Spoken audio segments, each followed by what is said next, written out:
And it comes in a really cool box with Clark Defense Industries. Look good on a shelf. You can do that here. Here, Luke. Or Jake. Or who's supposed to? And of course, a secret area that was revealed recently on the web. Welcome to Pyro with a bunch of computers, roughly 150 computers. And what that's for, I'm also going to let the boss tell you because, yeah, I want to be here on day 2. So let's talk about the program. 2 days of programs, 2 days of programming representing the best stuff that our developers have to offer. Now, it's been 4 years since we've done a CitizenCon, live and in person. So maybe you've joined since the last one, so you don't really know what to expect. I want to prep you for this here. Everything that you're about to see today, and when I say everything, I mean everything that goes up on that big screen that's behind me or there on your screen, was created by the developers, not a single marketing artist. Every single one of these developers have worked tirelessly for the last 2 months putting together this content to present to you. They made their slides, they wrote their text, they created their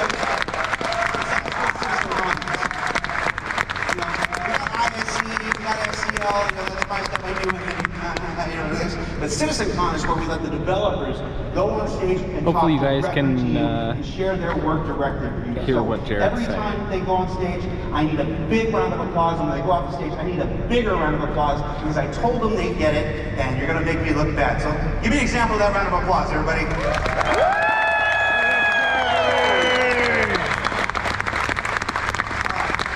So let's run down the itinerary for today. At 11 a.m. Pacific, which is in roughly 22 minutes, I should have brought allergy medicine.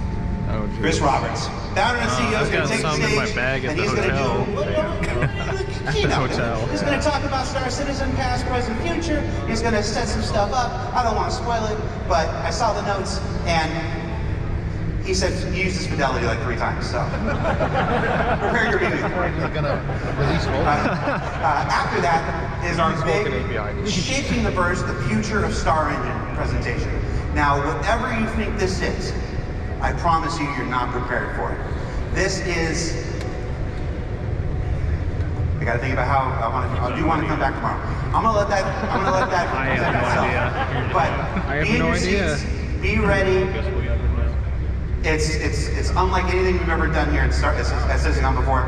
At roughly 12:45-ish, we timed it out yesterday. Chat, let me know if you can hear what he's saying all right. And Guillermo from the EUP feature team, they're going to come and show you the current iteration of engineer, resource management, and true multi-crew gameplay.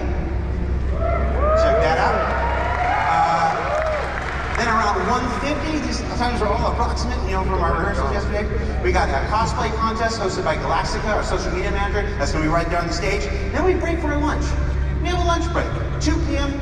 Pacific, we take 45 minutes. We recharge our batteries. We fix the things that broke in the first half. And we'll be back 45 minutes later with the stream. Then at 3 o'clock, it's Talking Ship, our annual presentation by the members of the ship team, where they're going to introduce some ships you're aware of, some ships you're not aware of, some ships you're not supposed to be aware of, but you are aware of. And then, yeah. He's talking about how we there's just no way to keep get around finding out about it. Is there a ship that... and then finally wrapping up the day is navigating the universe. That's with members of our UI team. Well, yeah, it was obvious, but they still try to keep things hidden. Like, They do it better sometimes, I guess. they just don't understand how the lengths that we're willing to go to find spoilers for stuff. Gotta infiltrate the pouring through the binary. We're breaking into the shooting room. About 7 p.m. So if you don't get a chance to see all the cool stuff in Hall B, because you're glued to your seats in Hall A, you can do that for the next 2 hours after 5 p.m. So with that, Hey Samant, how you doing? I'll throw it to my compatriot over in Hall B, Dan Howbrett. Dan, take it away. Thank you, Jared. Welcome everyone to CitizenCon 2953. Let's give it up!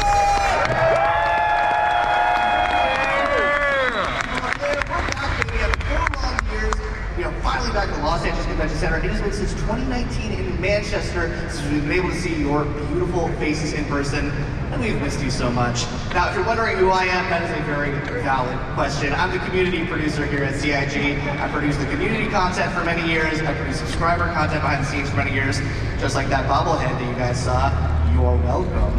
And I also produced the Battle of the Bricks from last year's cherry stream we did with Eve. So I've been producing content behind the years for a while. If you guys have enjoyed the things I've been producing, let me know on socials. Use hashtag CitizenCon2953. If you guys hated things I've done, let me know on socials. Tweet me at DiscoLando. Sorry, just an easy target. Where am I right now? Well, I'm at the community booth section here at Hall B of CitizenCon 2953. As you can see, everything is decorated to look like we are on Pyro. It is fantastic to see what an amazing job. You're on 4 hours of sleep, represent dude. their orgs, Why'd you get organizations, everything. It's so cool. We're going to be visiting a bunch of them throughout the weekend, so we're only going to focus on a few right now. You're just busy playing the new patch, dude. We're going to focus on one of the biggest community orgs in Star Citizen. I don't know if they can even hear me. Now, I believe these guys are one of the biggest orgs in all of like video games, basically. You guys are like one of the biggest single player orgs for a single game, right? You guys are like one of the biggest orgs for like a single game?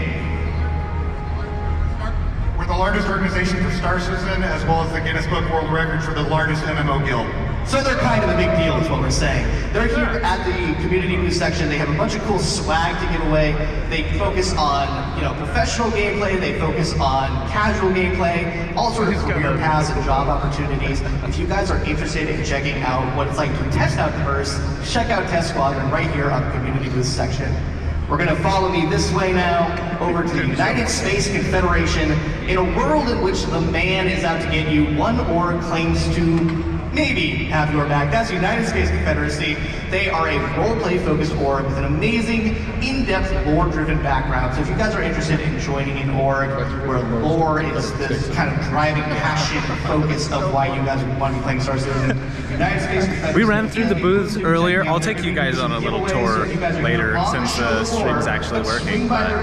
Ask them about what they're doing. They're going to be doing so much cool stuff. Ask them about their org. Ask them about who they are. We're so excited to have them as well. As you can see over here, we have JRDF. I actually don't know if you're going to be able to see because there's so many people trying to buy their stuff right now. If you guys haven't heard of JRDF, well, Smart. Chat, can you guys actually hear me? Or am I being completely and totally overwhelmed by the mic? Austin, brought the Dragonfly back. We will be showing you that a little later. But if you guys we'll go and run through the community hall and the booths and stuff a little bit later on. Check out that digital goodies pack. Should be fun. And you'll be able to see what they brought here to CitizenCon 2953. But in addition to making large-scale things, and by the way, they also made some amazing stuff for our community booths.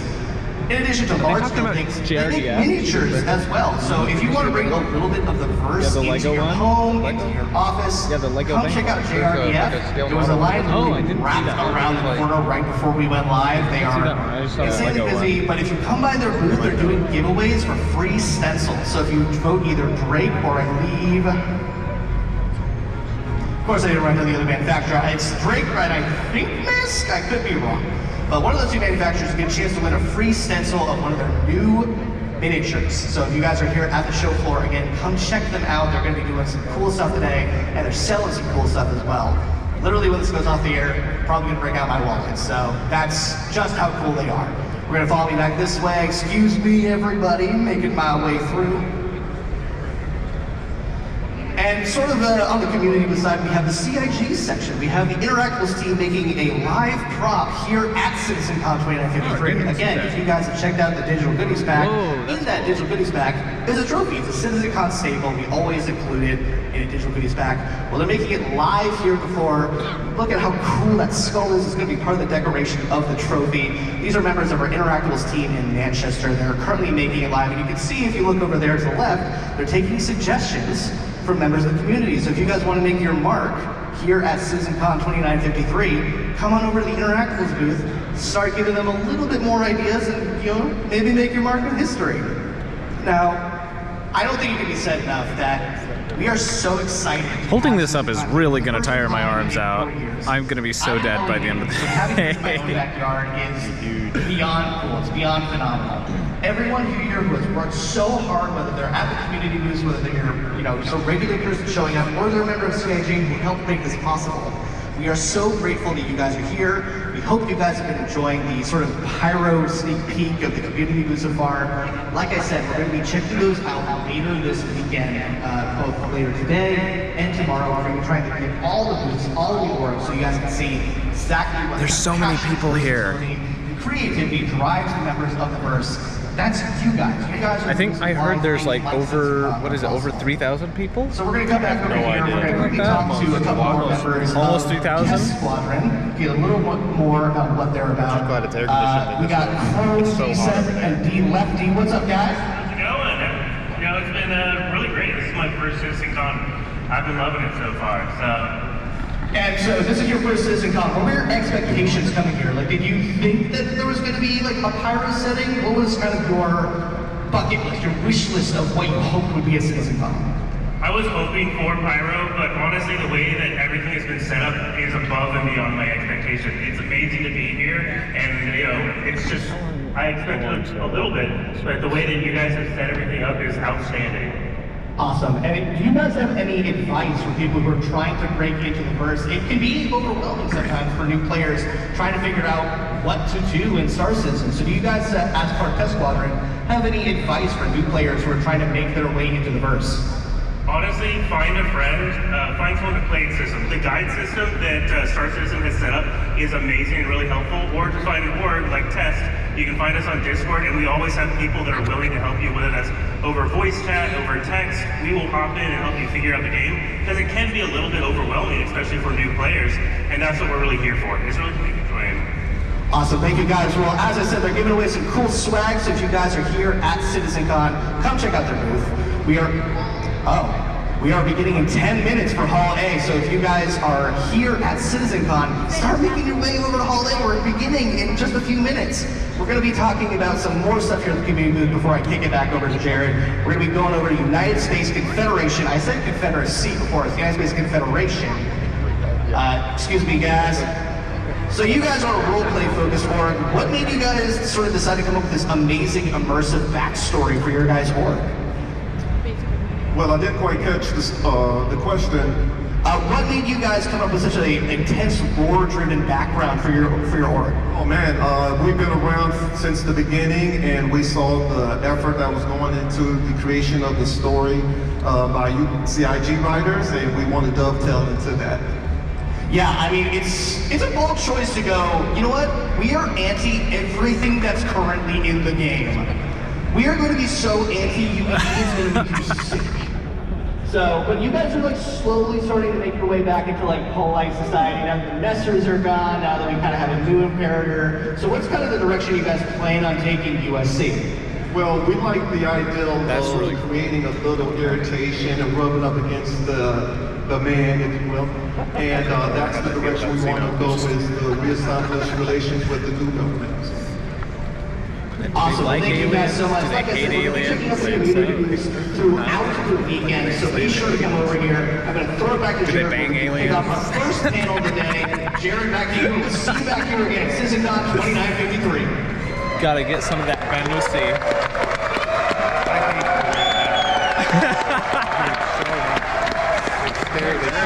Where is he?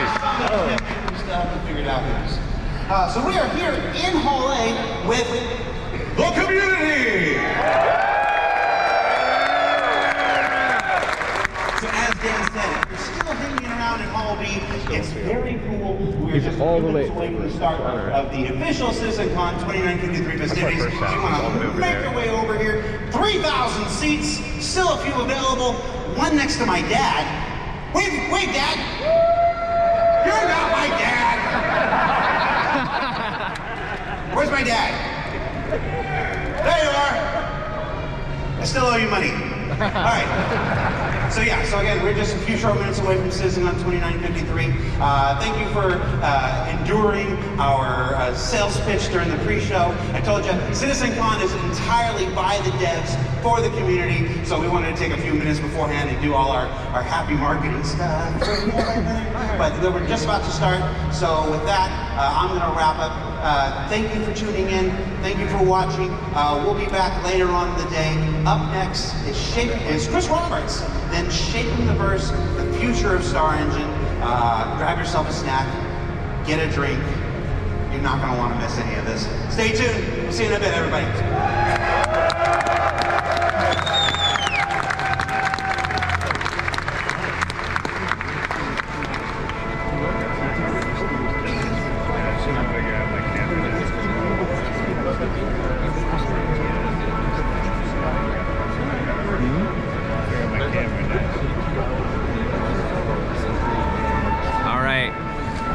Well, we're like 10 minutes away from the first presentation.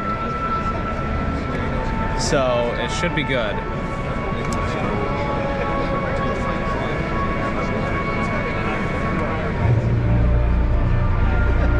Oh, and there's the music score. This has got me so hyped.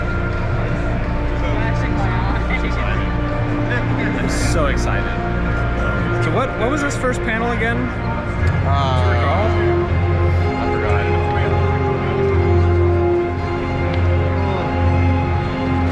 I literally don't remember. Shaping the verse, future of Star Engine. Future of Star Engine. Yeah. Oh, okay. The sandwich of this Roberts in it right at the beginning. So hopefully, Okay. Oh, they did? hopefully, kind of like splurge. Because you know he's got to have it just like Just spouting nonsense? either spouting nonsense or occasionally just giving away something he really should be talking about. Yeah. Yeah. Well, he likes to talk about stuff like way before it's even close to coming out. Either that or give you like a mountain of shit, a few diamonds. Pick through it.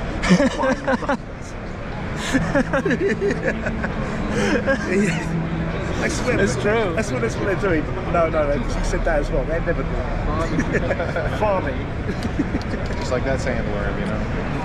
If there was something that you really want next to farming, you'd be like, I don't know. Yeah. I didn't play Minecraft in my space game. Exactly. I just want more news about Pyro and Squadron 42. Yeah, he's Like, if we can get a release date for Squadron today, that would be look really at good. that roadwork, yeah. All just cuts off the Squadron because we've reached an inflection point. I don't think they're fucking right this time. I think I agree with what Saban's been saying. They're doing the next CitizenCon. It's going to be in Manchester, which is the Squadron 42 Studio. Yeah. To be So fair, probably, to be I'm fair. thinking they probably launch Squadron or something around like that. CitCon next year. I think this year they're going to say like it's going to be sometime next year, maybe. And kind of hint at it, and then like give us a release date or concrete something. date. To be fair, an hour and a half up the road is a better ask for us. Is what? An hour and a half up the road is a better ask for us. Yeah. Yeah, that's. Where do you guys come from? The east of England, so like, Okay. it's by car it's about 45 minutes to London. Okay. Okay. Yeah, that's not too bad. But yeah, we flew in yesterday, and like it's all just fucking surreal. We were just driving down the road with palm trees and stuff, and Phil was laughing because he spent the whole of his misspent youth playing on Grand Theft Auto. Yeah. And he goes, I played on a miniature version of what I did. Yeah. Driving around Yeah. here. It's weird, Yeah, Dad. about It's that. weird. Is this you guys' first time over here? Yeah, I've never been to the States before in my life. Never been to the It's a States. place to come Wow. for first experience. I guess. Yeah. Well, glad you guys were able to make it. Yeah, well, I promised my sons in 2018 that 2019 when we missed CitizenCon, the next CitizenCon will go there in 2020, and then fortunately due to microscopic particles, I was granted a reprieve. Yeah. But then, because I thought, oh, it's going to be a Manchester or some shit, we moved the whole game thing up. Yeah, guys, I'll take you all to CitizenCon. And then he announced to me, this is on that show. Yeah, but we'll be in LA. And I'll be like, oh, shit, man, that's like $4,000. So, yeah, but, and my youngest boy, he's 10. And he was going to come as well. But it's like over 13s. So what I did was I gave him and my missus tickets to Universal Studios, give them the express ticket for there, and so they're going there tomorrow. Oh, so they came with you here, Came with me as well. but So I they're promised my little boy, we go to America. When I go to America, I'll take you with me. But obviously can't get in. Yeah. So then I brought my girlfriend as well, just to look after him while he's milling around there. Uh-huh. So like, yeah, they got the Universal Studios tour tomorrow. There's Mario Kart. That'll be so fun. And we're here all week, so it's quite good. Yeah. They should have so much fun over there. LA is a weird place because it's the only place like it in the entirety of the United States, you know? Like, I live out in the middle of the country. Yeah. Like, I live out in the woods. Like, and it's quite an experience for me. Like, biggest city. I mean, I've been to Atlanta, driven through and stuff. That's like a pretty big city, but it's nothing like here. Yeah. It's been, I actually walked through some like sketchy parts of town yesterday. That was an interesting experience. Really? Sketchy tour? Yeah, it was great. Actually, It's like a 30-minute walk that we do over there. So like GPS just took me like all the way down Main Street and then all the way down like 12. That's right. We got some NPCs. All right, we're walking.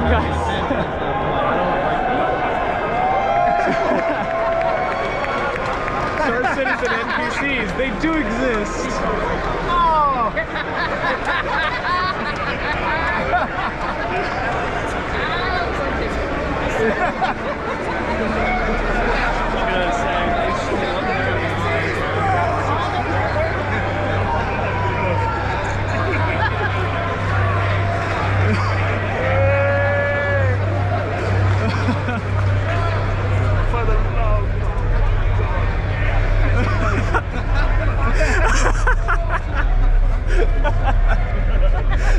That's amazing.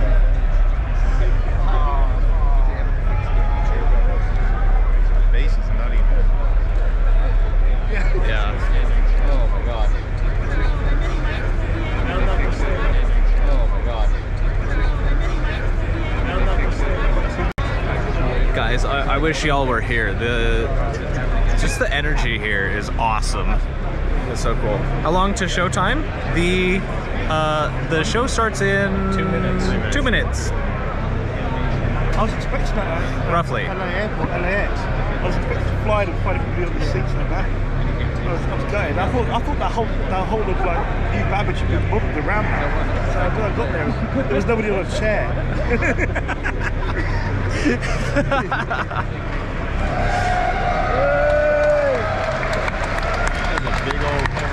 That is a long camera stick he's got there. Holy. Here's the view from the airship. Oh wait, people are going up on stage. Oh. Maybe. No, they're just walking in front. You got me excited.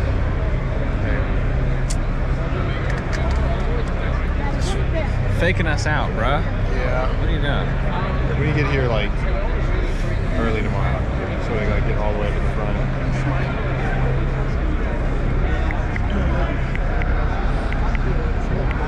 How bright do you want it? Goodness. I would leave the flash off. Yeah. This is the dimmest that the light goes. That's the dimmest it goes. I had like a little cover on it, like a diffuser.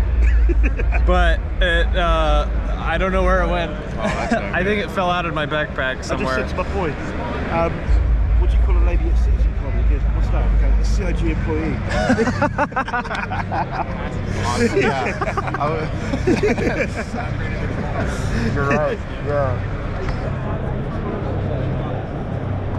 It's either that or why. Exactly.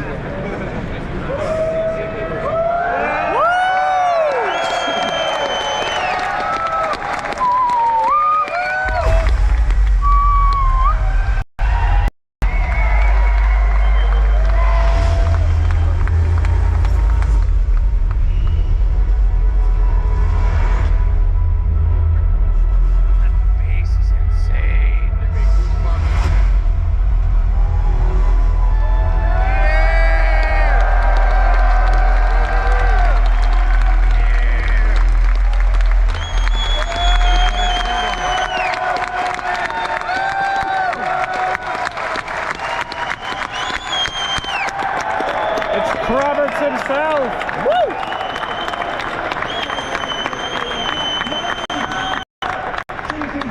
Elon Musk.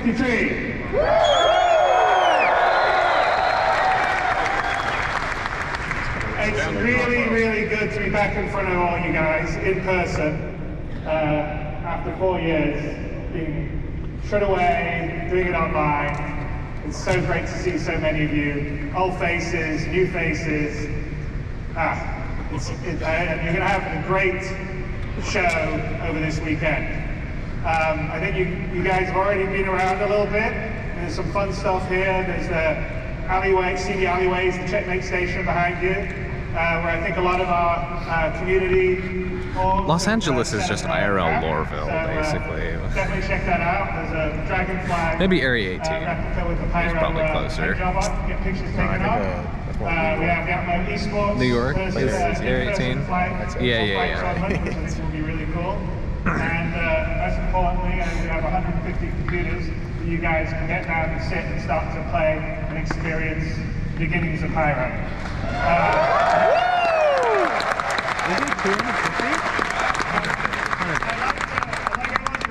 People that aren't here in person, we're going to be able to give select access to the Pyro Playground next week. Oh.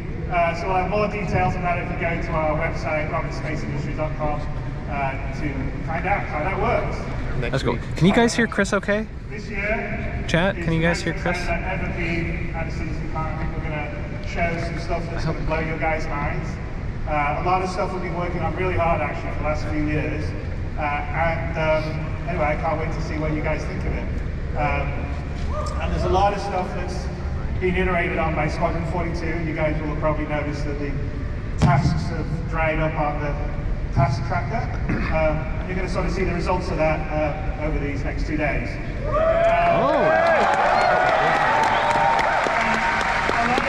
Okay. Is going to be coming into Star Citizen over the next 12 months. Even a few little things will come into 322. Coming over 12 months, huh? Next year, a lot of what you'll be seeing will be coming in, and it's going to make a dramatically different experience in Star Citizen. So I'm very, very excited. Okay. So to our opening presentation, I noticed there was a little concern occasionally that they were afraid by the time Star Citizen finally becomes 1.0 releases, maybe our tech's going to be obsolete. But to paraphrase Mark Twain, or misquote Mark Twain, because I don't think he actually said this, the news of Star Citizen's obsolescence has been greatly exaggerated. Taking advantage of new technology long after Star Citizen is out of alpha and we're at 1.0 and beyond. So, hang on. It's gone backwards now. It needs to go back. There you go. Sorry.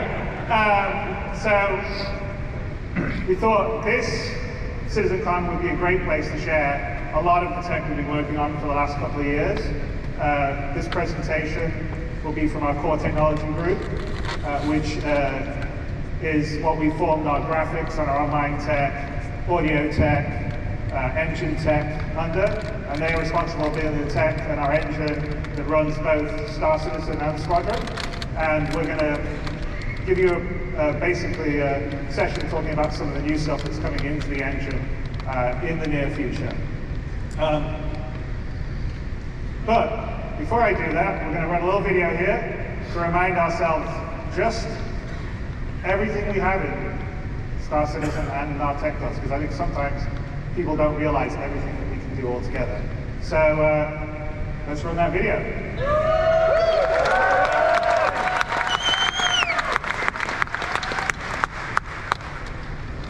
Everything you're about to see has been captured in engine without loading.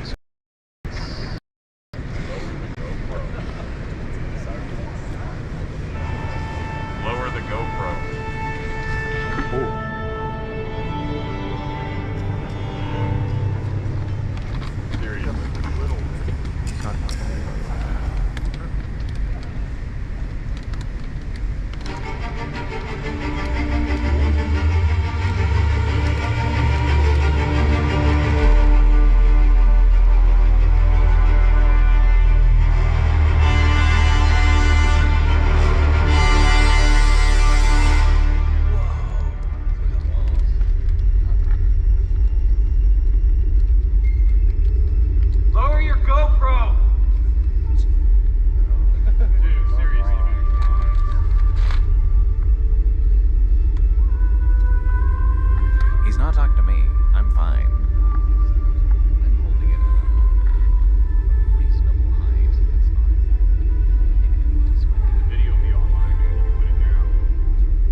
That presentation was insane.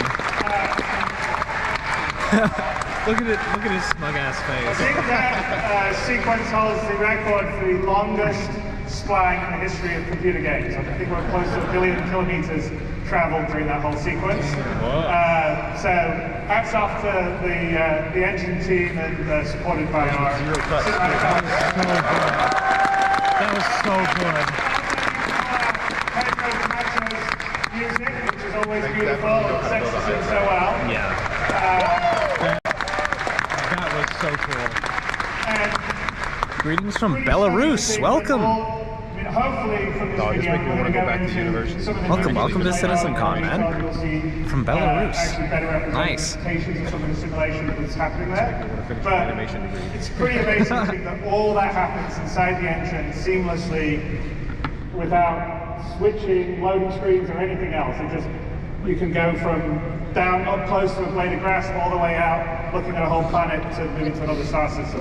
That's actually one of the hardest things to do, especially when you do it at the scale we do online with that level of physical simulation, with hundreds of players, thousands of AI running around. It's hats off to our tech guys who are going to be coming up talking about what they're going to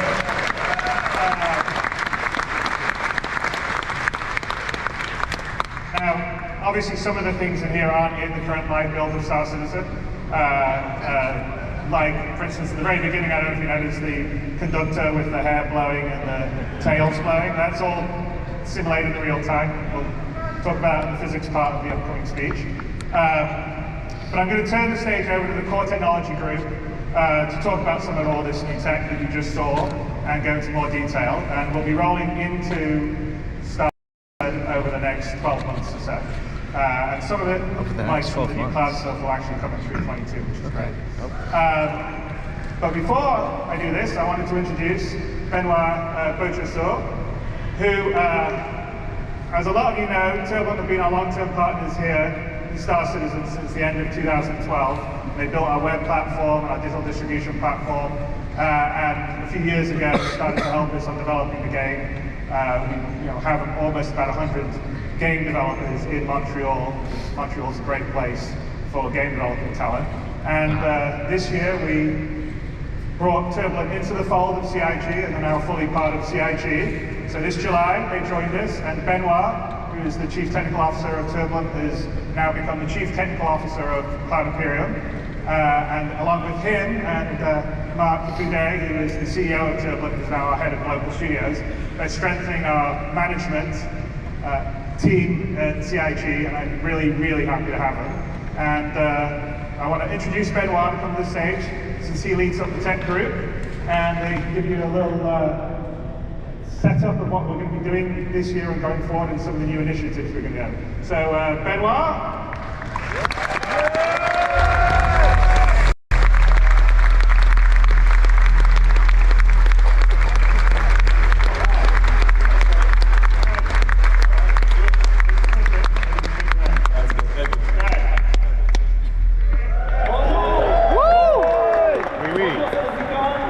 We are so happy to be here. It's been so long to see you guys physically and just being able to interact. It's been fantastic so far, and we're super excited about all this. The video you just watched outlined a lot of features in the Star Engine. It's a reminder of what makes this game so special. The focus on fidelity, that's it. And it's a focus on seamlessness, being able to go everywhere, and you're just there. The accomplishments from the tech teams at CIG have been numerous in building all the technology that allow you to run the game and allow you to experience the same things that we see in our dev setups. To see today, dive into all these features. But first, I wanted to touch really quickly on this last year. We have launched Persistence, or added Persistence. It's been a rocky road this year, and I want to thank you guys for keeping on playing, giving us a hand, giving us good bug reports. It's been fantastic for us to improve the stability of the game, so thank you so much. You guys deserve a hand of applause. Thank you so much.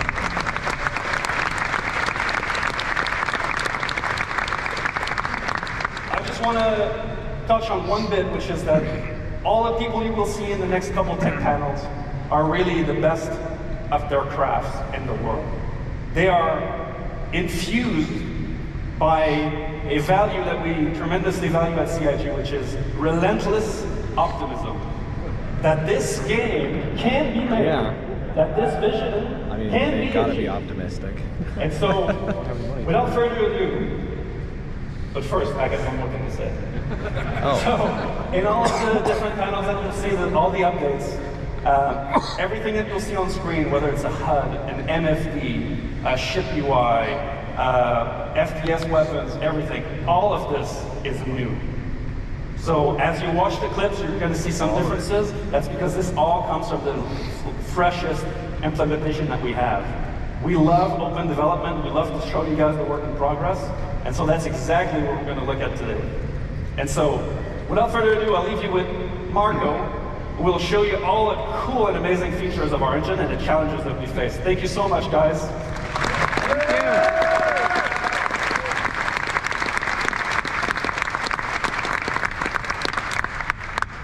Thanks, Benoit. Hello, I am Marco Corbetta, VP of Technology, and we're going to talk about Star Engine today. We have been developing Star Engine for many years with the goal of creating an online living universe. But creating a universe is not an easy and even more difficult to do everything seamless without any loading screens or invisible walls. And massive flying very fast, close to the terrain and objects, are pushing the limits of procedural generation and streaming. This is not a single-player game, so creating this universe online is making everything more challenging. We stream and generate physics on server on CPU, and we already support more than 100 players on a single server, more with server meshing. I think people don't realize how big a task it is to do, like, being able to fly from the ground into space to another planet without any type of loading screen. Just the way that you want over 700,000 streamed in entities and millions of them overall in the solar system. About 150,000 updates per frame. We have over 200 vehicles, spaceships, and ground ones, over 2 million physical objects, over 100,000 objects generated per frame when flying over the terrain. We have many unique locations, streaming on demand in a seamless, gigantic space. Also, we are supporting many new features that we are going to showcase today. I'm going to start then introducing the new and improved clouds and fog, worked on by Carsten Benson in the R&D team. The first new feature is the light shafts, where volumetric shadows from clouds cast into the atmosphere. Volumetric and 3D fully integrated. They are not just a post effect as it is usually done in games. That's just the view I had into LA. With this, the atmosphere from an orbital sky gets darker. And this is important for planets and locations with bad weather. Another component is the new ground fog. It follows the terrain up to a specified elevation for different locations. It is also fully integrated into the atmosphere. It receives volumetric shadows from clouds and terrain. It reduces the light scattered into the view ray. And in this video, we're showing all the features combined together. The canyon. Yeah, that's cool. That's really cool. In addition, we made many improvements to cloud shaping to allow for more variation and details. The shape noise blending and vertical variation has been improved a lot. There's no artifacting at all in the clouds. Those ground fog. Those light shafts. Oh. That is so pretty. Okay. That's what we have now. Cloud improvements. The ground Also, we made improvements to shorten long distance way, and the timing is less visible. That is shockingly gorgeous. Guys. Yeah, they finally fixed the artifact completely. Oh god. Oh. It looks so much better. And then there's the ground fog. And then there's the light shots. Oh my goodness. Yeah, having the shadows under the clouds makes it look so much more realistic.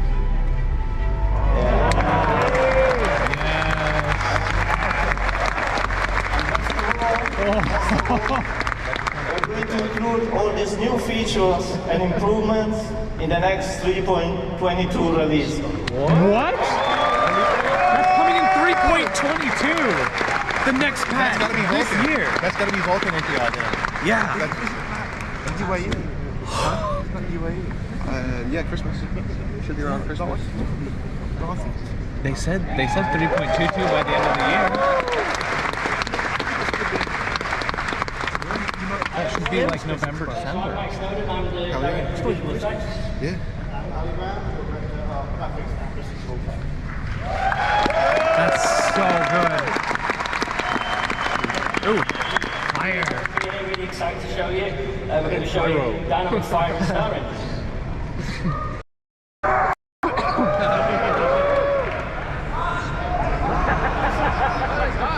So dynamic fire is a driver for gameplay in both FPS and multiplayer. Yeah, it does look so cool. It creates emergent sandbox gameplay, and it can be used by designers to craft very dangerous scenarios for players. Yeah, maybe this is going to start melting your laptop down again.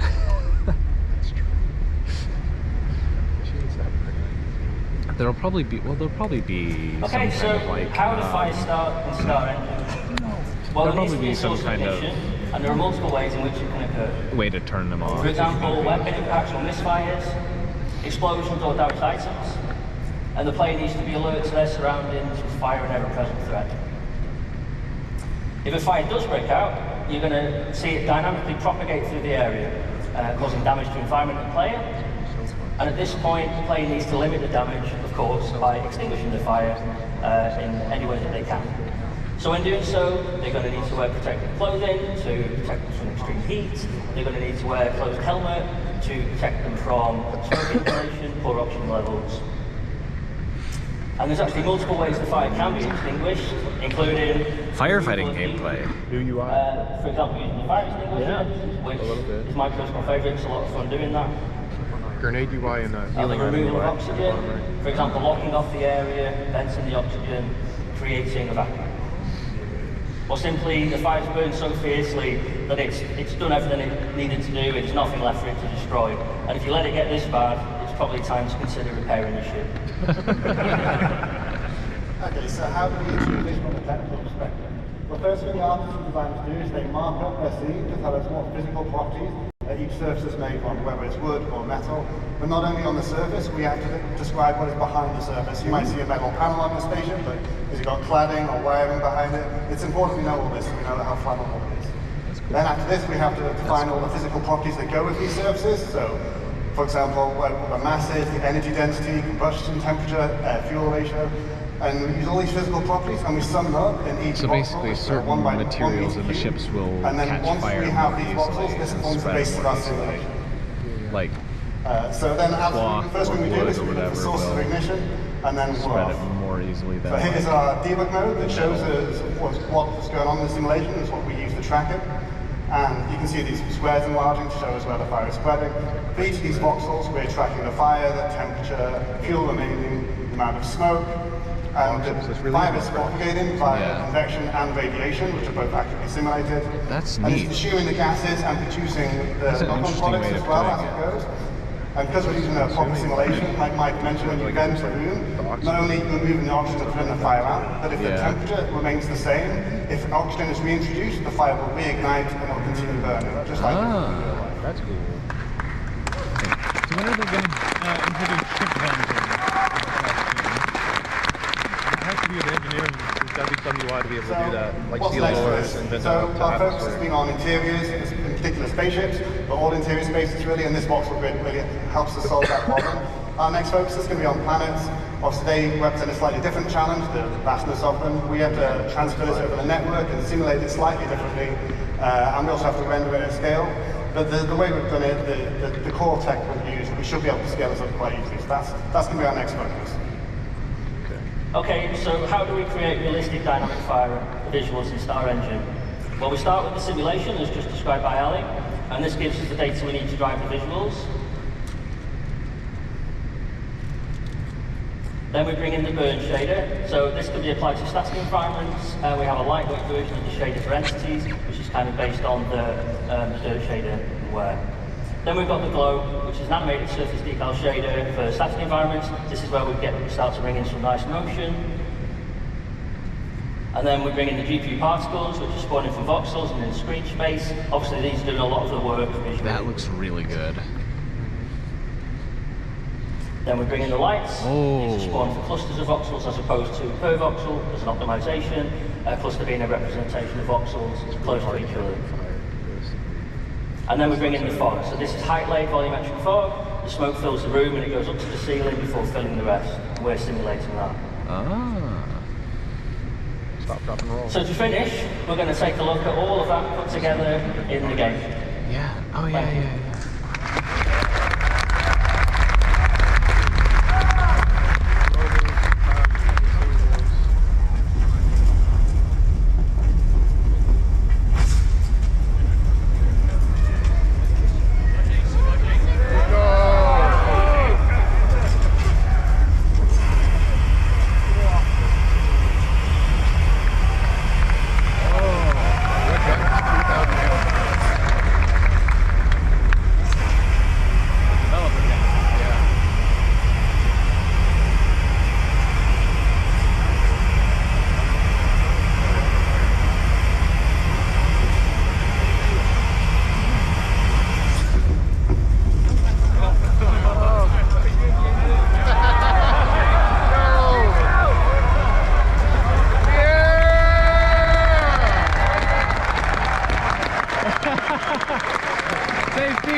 Hello everyone, I'm Will Hay. I'm here to talk about water in Star Engine. So, water is a huge part of both of our games, Star Citizen and Squadron Push 2, and we wanted to give it a major upgrade. We were going to set 3 ideas. Interactive pissing gameplay, man. We wanted to look as good as possible, obviously. We wanted to look realistic, we wanted to be beautiful. We want it to be in motion constantly. It should always be moving and always be reacting to everything around it, whether that be players or objects or vehicles. And we wanted this to work on the whole scales of all of Star Citizen, all the way down from footprints in puddles to enormous ships crashing into the ocean. They're finally adding. I'm going to talk about our updates to water rendering first, and then we'll move on to the other stuff I discussed. So first of all, the water shaders, particularly the ocean and the river ones, were in dire need of a major upgrade. They were currently using a technique called deferred shading, which is really fast and fantastic for opaque objects, which does not translate well for transparent ones, which of course water is. So the first step that we made was to transition to forward shading. That allowed us to introduce more physically based techniques, such as proper lighting, reflection, refraction. It allowed us to integrate the atmosphere properly into our water lighting setup. And it also meant that we could get more fun techniques, such as wave crest backlight scattering, and adding better foam rendering, which includes halftone blending, subsurface haze, and much more detailed bubbles on the individual bits of foam. I've got some examples of that here. In this particular screenshot, you can see the icebergs in the near frame. You can see we're refracting the iceberg underneath. It's correctly refracted. In the mid frame, you can see that the iceberg is reflected back onto the water. That is now accurate. We weren't doing that properly before. Here you can see our accurate water lighting from this really beautiful screenshot. That looks so good!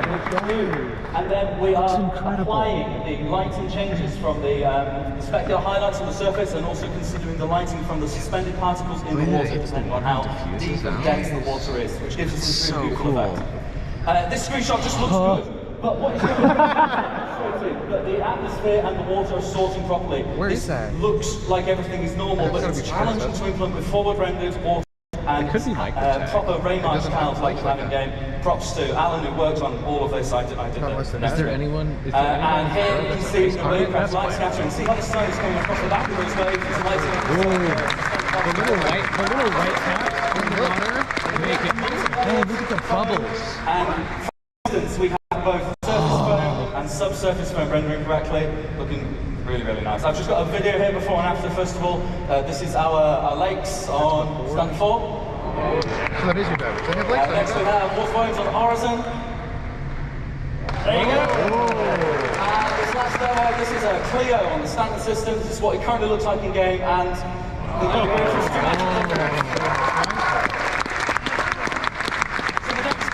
talk to you that me and the team of Planet Tech Graphics we work backwards. It's of course water surface simulation. This has been an absolute pleasure to work on. So we have a few aims for this. We want multiple input. We want physics to influence this. We want our MFX system to influence this. We want bullets. We want everything. We want high concurrency. You guys, it's a sandbox game. You're going to break it. You're going to stick 1,000 picos in our puddles. It's got to work. And it's going to be scalable. It's got to work from the tiny scales to the footprints in the puddles all the way up to, as I said, giant ships crashing into the ocean. So the technique that we chose for this is a form of surface wave propagation. It's GPU based, it's highly realistic at a low cost, and it can be scaled for waves of different amplitudes. So we can have all of that built right in just by adjusting a few constants. I've got a demonstration here. We're going to have the player walking through the puddle. As he steps through, the code is being dragged through the water, moving the water accurately. Oh my God. This is not a cop-out, we're doing this in 3D. See as I'm jumping. And then this next demo, we're going to fire some bullets. It's a bit loud, this one.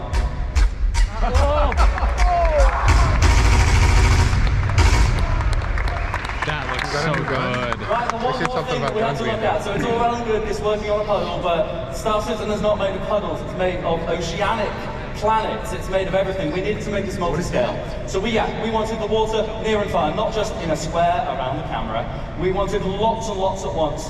The solution we picked was a multi-region water sim. Now this was really, really tricky to get right, but I really think we have now. This basically means that we can dynamically allocate all of the simulation regions depending on what is colliding where and what resolution we need on what parts of the screen. We can optimize this very heavily to make sure that you get what you want to see at the right time. Information onto the water though, and that's a bit trickier. So what we devised is yet another set of regions. Now the regions are slightly different. The simulation regions need to happen wherever it's contacting the water, and that needs to happen regardless as to whether you can see it. Because there's a collision going on there, I look away, and then I look back. If it stops going and has to restart, that looks bad. Whereas the water, we only need to know the total result when it's actually in view. So we have these new regions which cover all water in view. And the beauty of this is that we can use this for multi-input and multi-output systems. Anything can influence our water, whether it be the simulation, whether it be weather, whether it be VFX. And then anything can be affected by water now. So the water rendering reads from this. But then we can also spawn VFX particles from wave crests. We can add screen space effects. We can have a line across your visor, we don't have this yet, but it's accurate to the displaced water in front of you. We've got this technology now so we can use it to influence any of our work going forward. And here's a really good video of some of it in action. I'll just let that play.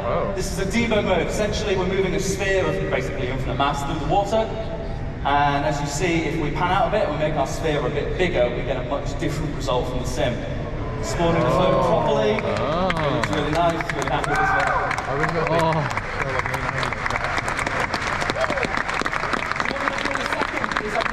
The debug mode, so you can see where the regions are. You see we've got these grey boxes, they light up green when there is a hit inside the box. We've also got different sizes going on. If you look near the shore there's a big cluster of text. That is a whole bunch of other regions because there's some stuff floating there causing little ripples that we can't actually see. And as you see, these scale properly. We can add the results from multiple sizes of simulation together, and they influence and interact with one another accurately. You see the big waves crashing over the little sim there. That's so cool.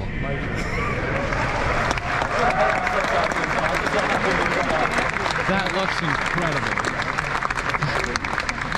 So, what does that look like when we bring it all together? What's it going to look like in game?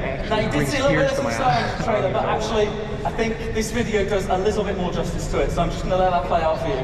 Let's see.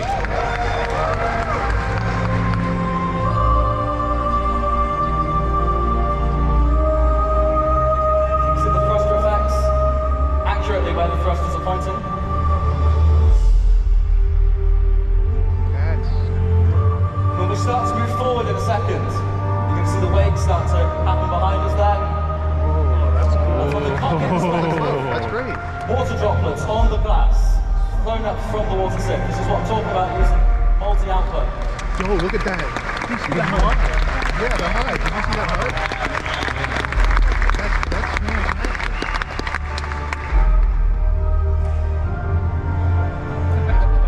Oh, we did it too. That's us. Thank you so much, CitizenCon.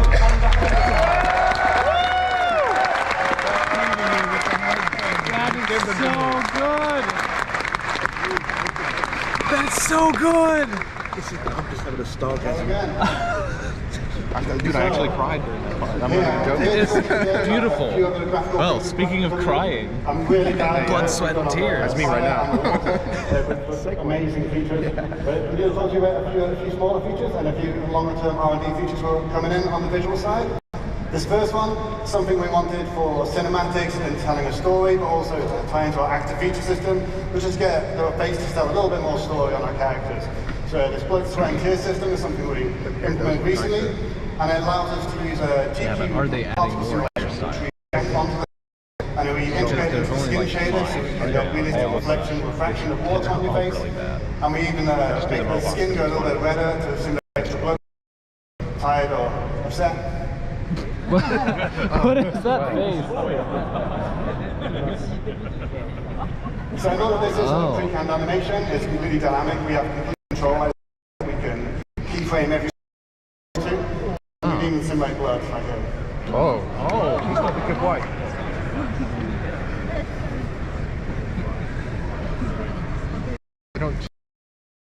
Our scope shader.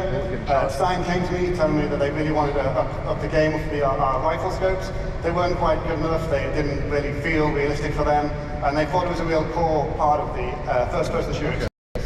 So to give you an idea, scope meshes, which you see here, which is where we can slice the scope in half so you can see through it, and sometimes we put these big black planes around them to obscure your vision. And we put a bit of glass on the front of it, but there was nothing really to tell you there was a lens.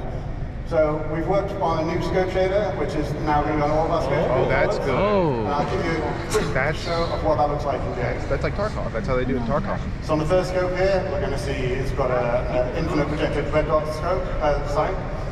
We've got lens distortions. You can see the sort of refraction and bending of light on it. Oh! You can see it works when you don't have to guess the hole in the light for it to work.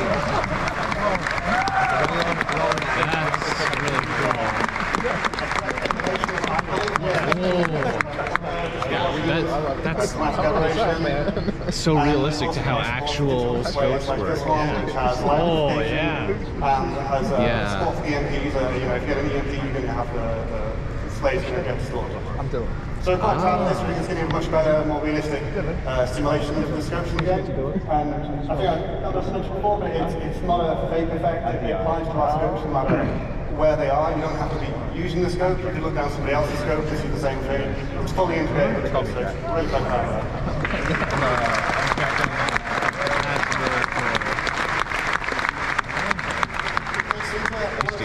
Hopefully, if any of you have a HDR monitor, you can play in 320. Hopefully, if it's good to go with the HDR feature, we're really proud of this. It looks really good. And we've got some great feedback from you guys as well. There's been some strong feedback about we want extra black level controls, so we add that for you. So make sure you can treat the image exactly how you want. There's a great user guide on Spectrum as well if you want to know how to get the best out of it, because it's not always a straightforward text to get the best out of it. Okay, that's pretty cool. Just to give you an insight how this works, we've got something called Unified Tone Mapping Curve, and this is the process where we map the real-life colors, real-life intensities of light onto what your monitor can display. And rather than having an SDR mode and HDR mode, we have like a smooth system where we can blend between SDR and HDR, depending on the peak brightness of your monitor. We also pay a lot of attention to make sure we preserve the colors and the hues to keep an accurate image for the artist, and especially for skin tones. We don't want them turning red or white or doing anything bizarre. Just one thing to mention, we've got some content adjustments that will be ongoing. We've got a lot of content in Star Citizen. It takes a little bit of time to make sure we balance everything so it doesn't look too dim. Next thing I want to mention, temporal upscaling. This has been something we've been asked for a long time. We're proud to finally get it into your hands. We've got 3 different techniques we're going to be implementing. We've got CIGs, we've got our own temporal super resolution solution called TSR, We've got AMD's Fidelity FX Super Resolution 2, and we've got NVIDIA's DLSS 2 as well. They each have different characteristics and hardware requirements and trade-offs, so what is important to get you all three so you could have a choice of what you want to look. On the left here, I've just got to zoom in from one of our outposts. That's no anti-aliasing for people that really love to see jagged edges. The center one is our TSA, which is what you've got in the current release today. And on the right-hand side is TSR, without doing upscaling. And this is going to be replaced with the TSA station. And this gives us better quality, more stable image, and hopefully much less ghosting. We can use our TSR to do upscaling. Here's the example of how it looks at each resolution. And similar results from AMD's FSR. And some numbers here, which I'm sure you can pour over later, but basically we can get about 2 times GPU performance if you're interested in using the upscaling technique. Obviously, if you're CPU limited, you might not get quite them numbers. It depends on your machine. We also intend to look at frame generation techniques like FSR3 and DLSS3. But these are going to come a bit later. We're going to focus on GPU performance, getting that up first. Frame generation isn't really applicable unless you've got a really good performance first. Some other quick updates. We've got the screen space shadows is at Alpha 320. It gives us some extra detail in our shadows across characters, and particularly on planets, it helps a lot. And we've also got a new texture and mesh streaming engine that helps us get as much possible detail as we can onto your VRAM on your GPU. And it does something we call load balancing. It will scale dynamically for your GPU to make sure we can get the absolute best possible results. We've also got some more streaming improvements coming in the next release. Just to give you a quick show of what the screen space shadows mean. Here we've got a planet with no shadows. It's Microtech. Shadow maps. You see these the normal shadow maps that fill in half the scene. But then when we get the screen space shadows, you look at the top of the screen or in the flowers, they have a filling the detail for the rest. They really help to have a edge the scene in and stop these floating. Wow. It's crazy how it looks so much more detailed just by adding in the shadows. Next up, I'm going to talk about planets a little bit. It's something we get asked about a lot of what's happening next with planets. So we've got quite a lot of R&D in progress. First thing, we've got 2 new pieces of tech being started recently. First is virtual terrain texturing. It's quite a technical detail, but what this means for you is we're hopefully going to get much less popping or no popping at all. And we're going to achieve this by moving all the calculations to the GPU. And we'll be using the same type of patch-based system that Will talked about in his water presentation.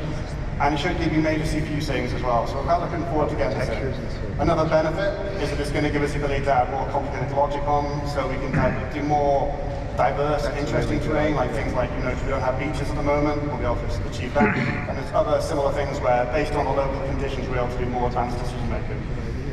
Next thing we want to look at, which is probably the thing we asked about the most, is our scattering system, which is responsible for putting all the trees and the rocks down. We're going to, again, move this to 100% of the GPU, and that should let us have vastly longer draw distances right up until the horizon, and much better performance. So finally get rid of the dreaded pop of the trees coming in. We also have to integrate it with our harvestable system, the resource system, and the awesome fire system that's all taken. Another point is it's going to be a hard which is we'll be able to use nearby vegetational rocks to influence what other vegetational rocks can grow or show. And this lets us produce much more complicated rule sets, so we can do things like have a tree that maybe underneath it doesn't have any grass, or maybe certain trees come together in clumps. And we'll get a much more natural distribution of vegetation. Okay. And final thing we want for planets is we want to be able to build them much easier, much faster, and we want to make sure they are truly unique. At the moment, our planets are unique. However, they are built from type of tile sets, like pre-built things that get mixed and matched together and blended in complicated ways so you don't see the repetition. But it's not truly unique, not in the same way that the Grand Canyon might be, or the River Nile or Mount Everest. And that's what we want. So to get that, we need to replicate the complicated natural processes on Earth, like geology, climate, erosion, and these things aren't trivial. So we've got 3 options. We've got offline tools, Houdini, Terragen, things like this. We could simulate all these processes in the engine. But we started some R&D a few months ago on whether using machine learning to do some of this. So just to give you a quick idea of how that would work, or how it could work, if you just start with some random input here, it's just like some noise. We run it through a temperature simulation, to get more reasonable approximation of simulation of different altitudes and latitudes on Earth.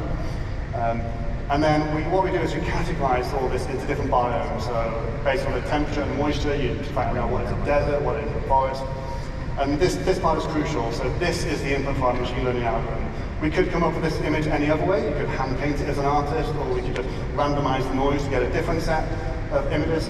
And then what we do is we take the large data sets we already have from Earth, from Mars, and from the Moon, and we train them on exactly the same distribution, so biomes, so forests, grasslands, and things like this.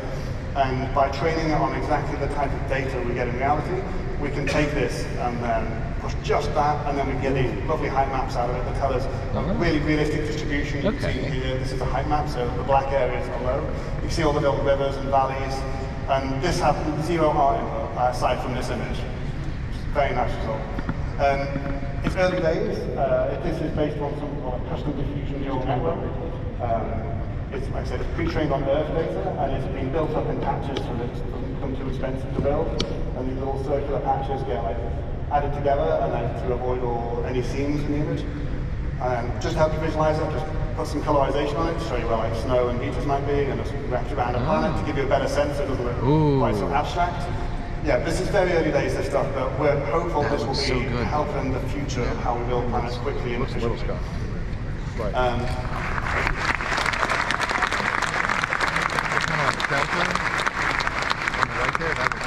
last thing I want to talk about today is our Gen 12 renderer and Vulkan. This has been ongoing for quite some time, taking a lot longer than we would have liked, but we're finally getting to the end of this long journey. For those who don't know, the reason this was being implemented is largely for performance. We're going to be getting at least 2 times better performance on our CPU submission for rendering, which is often the bottleneck for the game, so that will translate to performance improvements. Better CPU performance, faster GPU performance. So that'll be good for Moo and anyone else who's on like laptops or lower grade machines. Live capture, ship is this, but it's it's all working fine now. There's a couple of hitches in performance, so we can't quite release them yet, but we're looking into them. The last few performance issues and stability issues, and hopefully we'll release it soon. That looks really good. So, like I said, one of the things we really were interested in by implementing Vulkan was to get support for new hardware features, and one of the big ones was ray tracing. So with that, I want to hand you over to Ben, who's going to talk about some of our lighting research.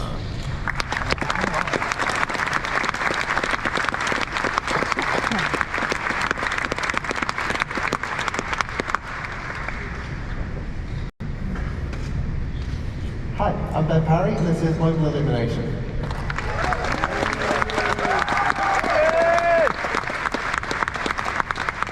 So, as Ali just said, moving over to the Vulkan renderer, and now that's fully online, we've got access to hardware ray tracing on GPUs that have support for it.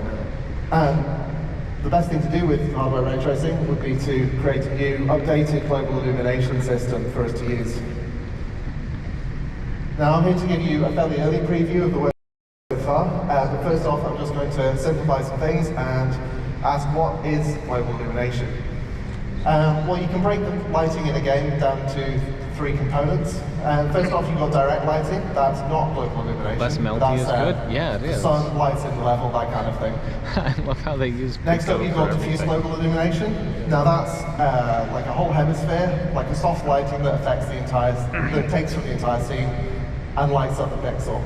And then finally, you've got glossy GI and reflections.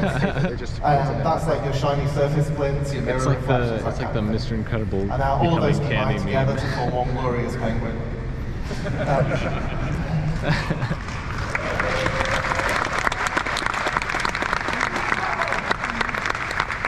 Penguin. Now for the rest of this presentation, we're specifically talking about this guy, the diffuse penguin.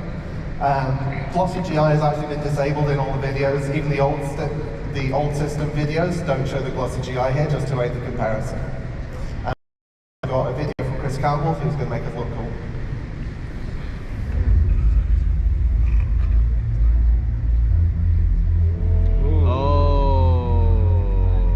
That's worth burning ray tracing so much better. It makes it so much easier to see. Yeah, that's always been the problem. What? Yeah, much better. Oh.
good.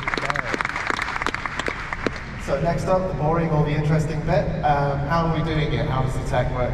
I'm just going to dig into that just a little bit. So we're closely based on AMD's recent paper, GI 1.0. We're going to build on that, but at the moment we're quite close to it. We ray trace against a simplified world so that we get like smoother lighting for the, since it's a diffuse scene, we want sort of diffuse, smooth signal. This also means that we get more rays per millisecond, which is always good. And we do generate a lot of probes. So the new system is generating, well, for comparison, the old probe was about 1 probe per room. And the new system is about 25,000 probes that are all on screen at the same time. And we're going to see that now. So here's a scene that I've dramatized a little bit just to give trouble to the old lighting system. And this is what the ray tracing sees. So it's a simplified single color per object kind of thing.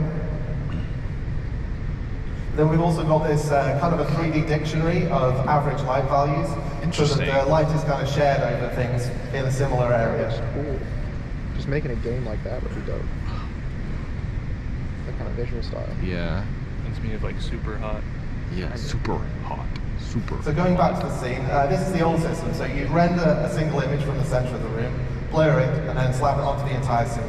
Now as you can see, like the middle of the scene is about the right lighting, but everything else has got the middle of the scene's lighting. Like these red lights on the sides, they're basically drowned out by the table bounce that somehow made it across the room to them. So we want to replace that system with 25,000 probes, each one of them only providing light to a small area around themselves. And then we interpolate that to provide like a smooth bounce. And you can see already in the distance, like the red light is really bouncing up there. And then we add a screen space occlusion pass just to tidy up the edges on things. And there is the final composite. Okay. That looks a lot better. Yeah. So, what else does it do? Well, because it's real-time generation, it means we can do a real-time bounce, and we can do that with quite small areas. You can get like a really vibrant bounce that picks up off small objects in the scene. And that means that the art team can really lean into like strong local variation on color. As again, we will see. So we'll do a side-by-side comparison on this one. As you can already see, like the spotlight's really like throwing stuff into the scene. This is just one light in the room. Huh. And we did have live updating, as you can see in the old system, but it was designed for like time of day changes rather than this continuous smooth view. And finally, it means that we can do things like glowing surfaces can just illuminate the world without having to add special lights to fake it. That's really nice. That's really cool. It's such a pain in the ass to try and do like the way. So yeah, there's two really common cases in Star Citizen particularly, but this is going to help us. Like a really complex. First off, cockpit brightness. We capture at the moment At the moment, we capture that cockpit probe in a setup scene, and then we don't update it as you're flying around. So you're not going to get the sky color in, and you're not going to get the ground color in. And then we've got the opposite problem that I don't have a picture for this, but cargo bays, sometimes they're light, the man's somewhere dark, you open up the doors, and now you've just got this weird little light room with nothing spilling out of it. So again, let's have a video. Oh yeah, so this is the old system. The sun's working, but you can see there's no sky, there's no ground lighting. By the way, I've turned off a lot of the cockpit lights so that you can see this. And then in the new one, you can already see the skylight is kind of helping a little, but then as you turn over, you get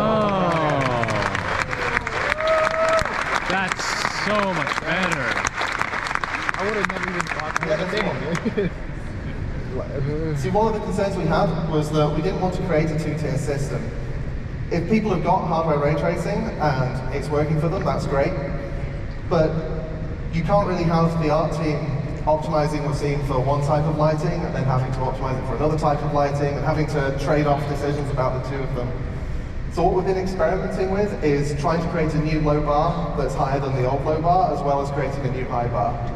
And the idea for this is basically to take that single room environment probe system that we have been using, update it so that we can do live relighting on that, and then to sort of slot that in where the ray tracing would be while still keeping all of the other stuff, like the 25,000 probes and all that kind of stuff, can look at the old system and we kind of Frankenstein them together. So I'll show you what we've got so far for this. So this is just the old one and the new one so that you can see the problems. Like, just, it's overly lit, let's be honest.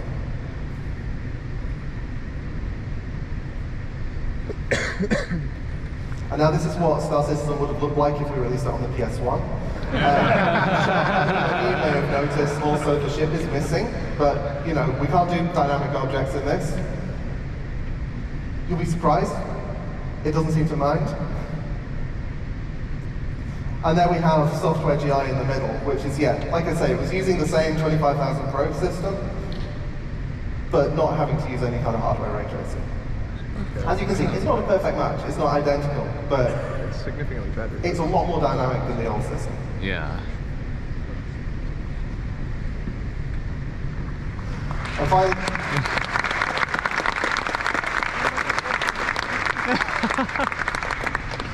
And finally, I'm just going to show you a to-do list here. I don't have pictures because it's stuff we've not done. Glossy reflections. Obviously, we want to complete the picture, and for that, we need to have glossy reflections. That's self-explanatory, really. I don't know what to say about that. On the screen. Yeah. Secondly, you've only seen it on opaque surfaces so far. The next step is to support the transparent. Yeah. We've obviously got fog, we've got other atmospherics. We want to expand GI to make sure that it affects everything smoothly and equally. We've shown us before. The final thing is the Star Citizen thing. Yeah. Even better. We've got giant scenes, we've got a ridiculous scale on some things, and we've got plans to make sure that this GI extends to handle that full scale. Anyway, that's all I've got to tell you now. I've been Ben Barry. Might be a little bit. That's why they have the other things.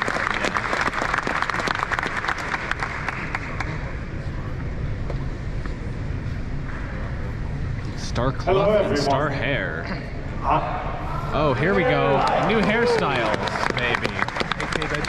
I am Chris Rain, and I would like to show you not one, not two, but 3 new physics of our physics engine. And I would like to start off by introducing Star Cloth, our new character cloth simulation of the short video. It would be cool if they could make hair grow. So this is just regular player movement. That was actually me playing. You can see the cloth collides with the ground. Yeah, it's a little bit too bouncy. It's so impossible. You can see multiple layers of cloth. Teeny tiny bit exaggerated. Get influenced from wind and has accurate collisions with the player's body. Caught on something.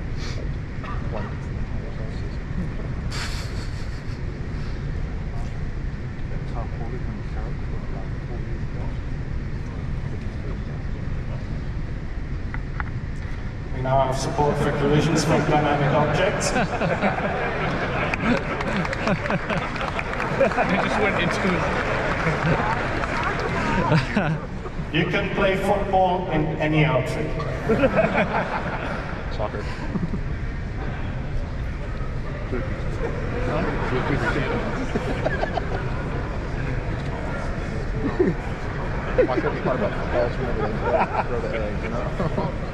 Starcloth supports the full range of motion a human can make, from fast movement to extreme poses. He's in the gritty.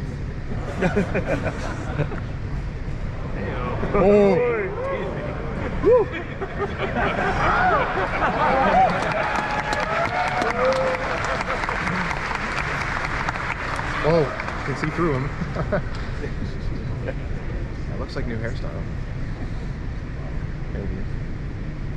Starcloth is designed to be a first-class member of our physics engine. His hair it interacts with everything we have to offer, from character movement over forces like wind, thruster backwash, explosions, and projectile impacts and collisions. We It's don't have efficient. a game. It always updates at 120 FPS, regardless of the frame rate, and is hand optimized. It's immersive and believable. It's a realistic simulation based on physical properties. So they're doing, so this is cloth and hair, I think. Want to raise the bar and something else. The visual geometry you see on the right is complex and not suitable for simulation. The visual geometry is made with visual quality in mind, and that does not translate well to simulation. So we decided to add the ability to use bespoke meshes that are made to simulate well and let their movement then deform the visual geometry. This allows us to share the same sim setup across multiple visual meshes, which is a huge productivity boost for tech art. We can seamlessly blend the simulation on and off, so we can disable the simulation at a distance. Back to the football. Everything that is dynamically simulated is able to interact with the cloth, from ships, over crates, boxes, and even footballs. We ensured that the collisions are accurate and believable. As you can see in the image, the football parts both layers of the ground. The cloth itself supports self-collisions, look at his hair. which means it will create folds definitely and got wrinkles, some, like, but white not in there. interpenetrate itself or other layers of cloth. The same applies to the static environment as well. The cloth will drape itself around the environment, so brushing up against objects will result in the behavior you expect. We added tapered capsules to improve collision detection accuracy. A tapered capsule is a capsule which has two different radii at the endpoints. Human anatomy is complex, and we need to accurately represent it for collisions. The traditional capsules we use on our bolts lead to jumps in the collision surface. Now, notice how there is a jump between the elbow and the lower arm, and another jump where the forearm connects to the hands. These jumps pose significant problems for our cloth simulation. If you look at the upper torso, you can see the collision proxies are actually completely hiding the cloth, and they're essentially completely useless. So now notice the difference on the same body represented with tapered capsules. We can now faithfully represent the hips, legs, and arms of the character. An additional benefit of tapered capsules is that the collision detection is significantly faster than with regular capsules. Currently, we're only using them for cloth collision detection, but in the end, we'd like to use them for everything. Water as well. Yeah. We simulate the cloth always at 120 FPS or 120 Hertz, regardless at which update rate the game is running at. We do this to be faithfully able to detect collisions with a fast-moving character. As we're simulating at a higher rate than the game updates, we have to interpolate the joint positions between updates we get from the game.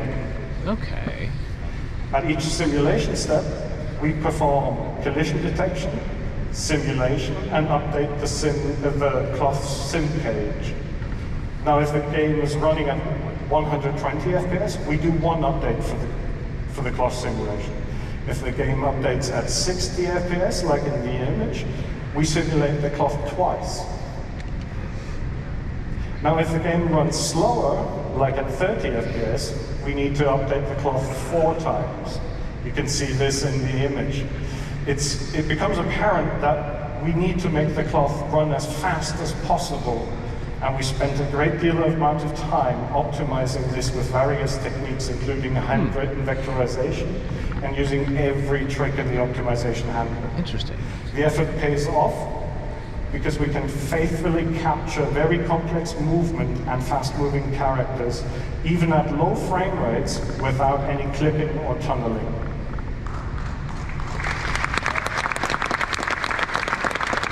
That's really cool. One area that poses a significant challenge for character cloth is when multiple pieces of garments layer on top of each other, like a tight-fitting jacket that lies on top of the pants, as you can see in the image. This is a very difficult region to simulate properly because you don't have much space and the simulation collisions have to be absolutely accurate. This, what I'm going to show you, is a very subtle effect, but once you notice it, you cannot stop noticing. They need this technology for 3D VTubers, says I want to focus your attention to the waist region of the character. Here we tweak the simulation settings in real time to see the effect. Oh, interesting. I'm sure that it would be really difficult Here you to see do that.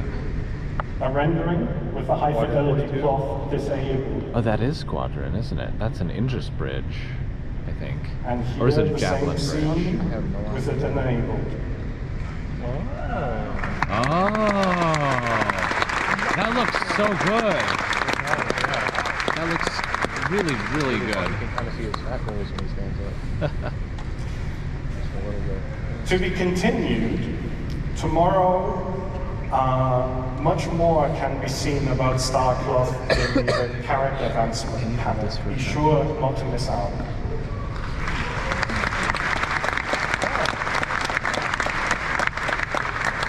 So, next up, Star Hair. Hair. Currently, we have the ability to simulate the effect of moving hair with joints that are essentially simulated pendulums. The hair is skinned to these joints, and when these joints move due to the pendulum simulation, the hair moves with it. This leads to a fast and believable movement of hair. However, the quality is directly correlated to the quality of the skinning, which is tedious for tech art to achieve for some complex hairstyles.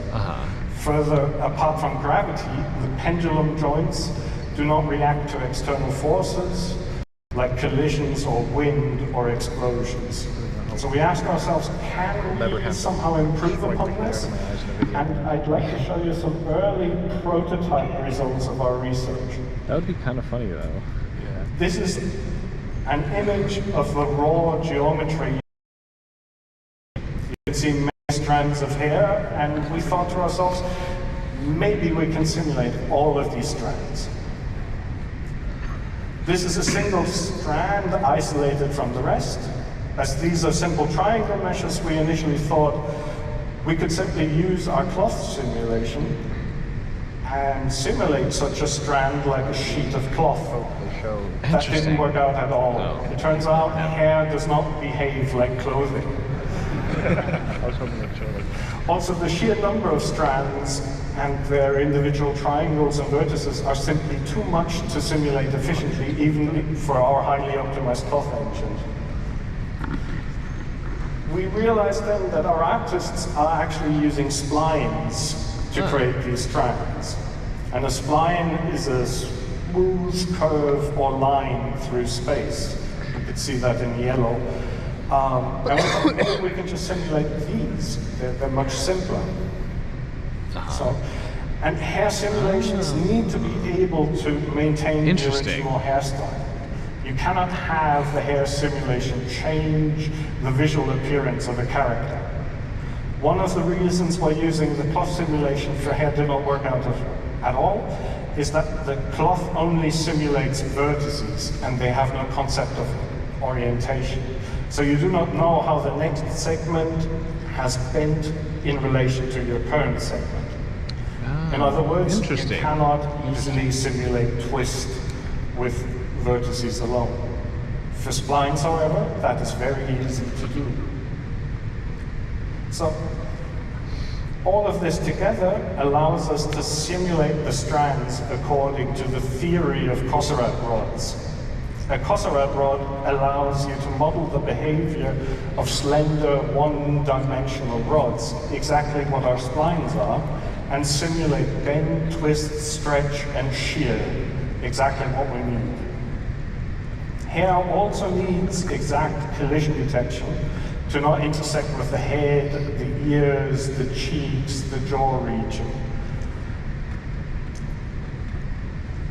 The video I'm about to show you is some very early prototype footage of how such a simulation actually looks like. Okay.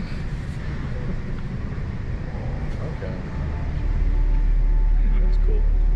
Interesting. Whoa. So this is a test of various head movements to see how the hair reacts. Hair simulation is one of the hardest things to simulate, especially in a real-time context, and very tricky to get right. We're actually simulating all the hair strands. Whoa! Why? That's insane. We will have characters being able to run their hands through their hair and have the hair react realistically. A barber simulation next.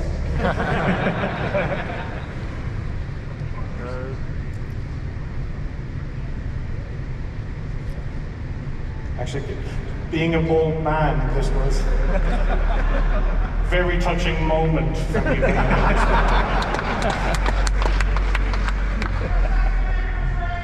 Thank you. That's...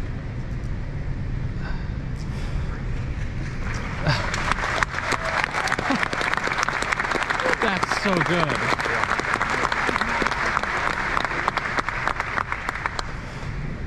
Next, I would like to introduce Maelstrom, our physically based destruction system. Ah.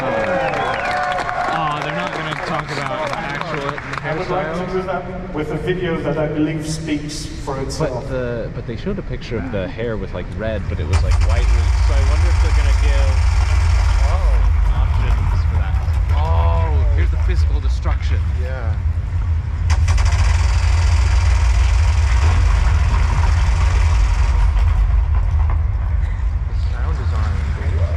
That's so cool.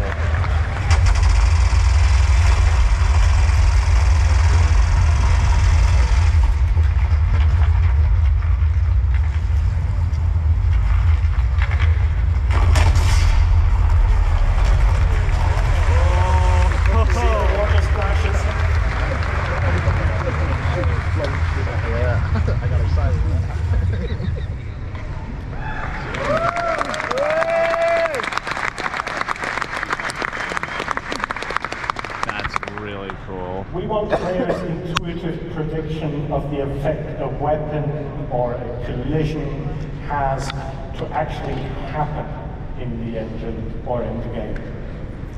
So we decided to move away from hit point pools or other abstract so no more models crashing into a simulate cactus damage, and your but rather have damage car be going calculated from a physical model and from the physical material properties of each No, now your car will still explode, but the cactus will If fly. something breaks off due to its structural integrity decreasing below a certain threshold, Maelstrom allows it to break off in a realistic fashion. If you shoot off a wing, the missiles and weapons on that wing should still remain attached. If the broken off part still has power, electric items should still function. This means Maelstrom was needed to be designed to work with a hierarchical setup to begin with.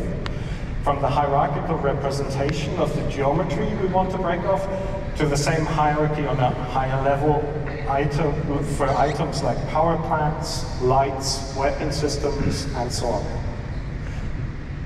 Maelstrom is persistence and networking ready. We designed it from the ground up to work with high latency situations, to persist and replicate easily. Interesting.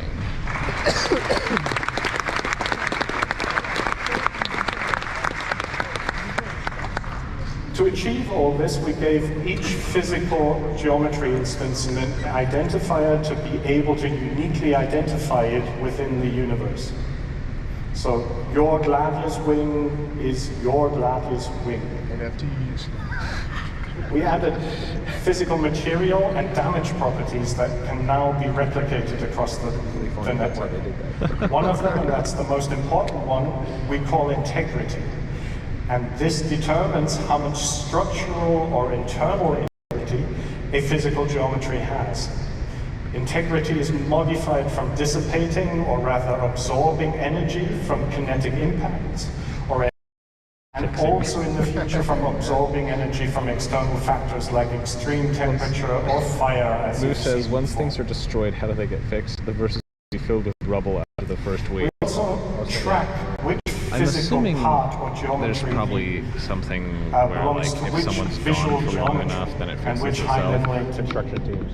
So if the structural or internal integrity collapses, we know and which item might be affected as well. So a power plant will cease to emit power or implode, explode. A weapon will cease to fire, and so on. To make things break apart, we create what we call breakable clusters. A breakable cluster is a set of physical geometry, the visual geometry, and the entities on top that can break off. Between breakable clusters, we create abstract cantilever beams to be able to model stress and strain. I'll go into more detail in that in a bit. Breakable clusters are hierarchical. They mirror the hierarchy of all attached entities involved. They also embed the hierarchy of all animated joints. And they also embed the hierarchy of all How do they get this to run without, like, lacking everything out? Represent the ground truth of the entire hierarchy necessary to perform all our goals from Maelstrom. That just seems like such a complicated thing to constantly have going showing a breakable without causing a cluster ridiculous amount of lag. of the gladius. Well, it's all, I'd like to show one more video of Maelstrom before we continue. The only time it'll cause issues is whenever it actually is breaking. So that's not really server. What ship is that? Is that a Gladius? Yeah. Okay. Whoa! Yeah!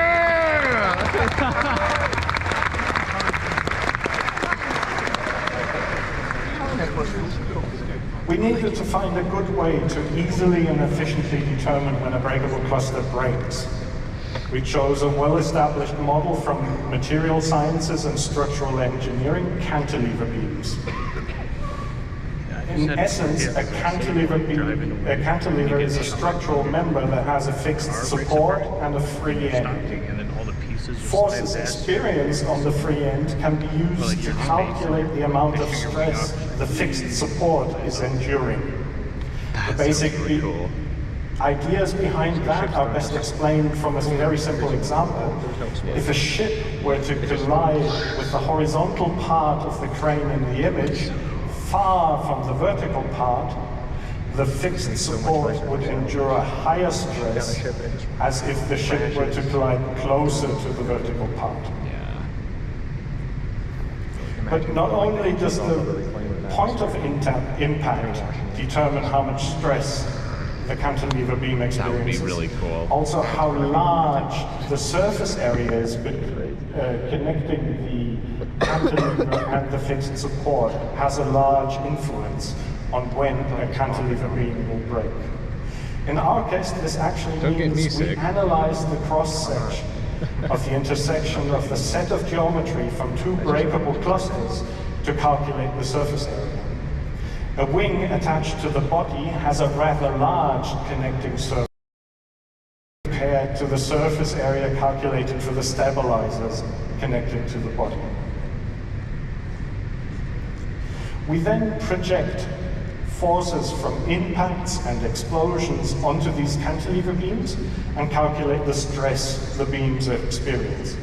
Over time, this stress turns into strain, and if we reach a certain threshold, the beam snaps. The result, simple, efficient, and deterministic breakability. But this is not just about ships and buildings that you saw in the videos before. We want Maelstrom to be a systemic system that we use on all types of entities. So here's some video of some test footage of AI shooting each other behind breakable cover and Maelstrom barrels.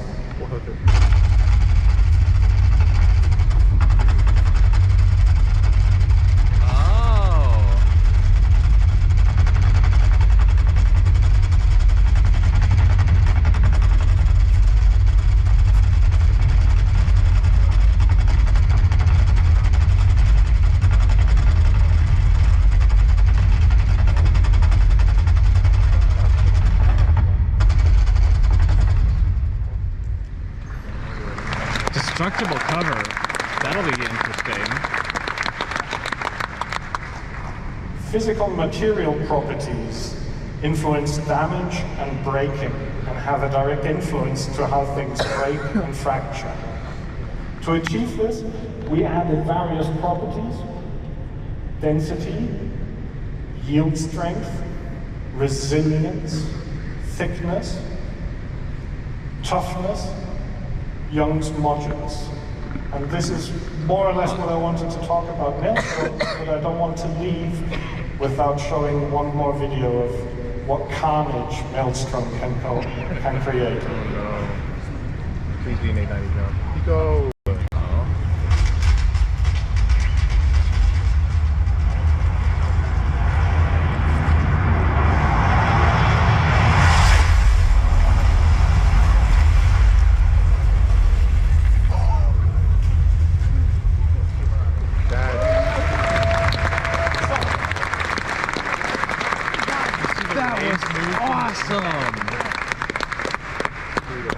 So thank you very much. And with that, I'd like to hand over to Benoit. That's so cool. Thank you. All right.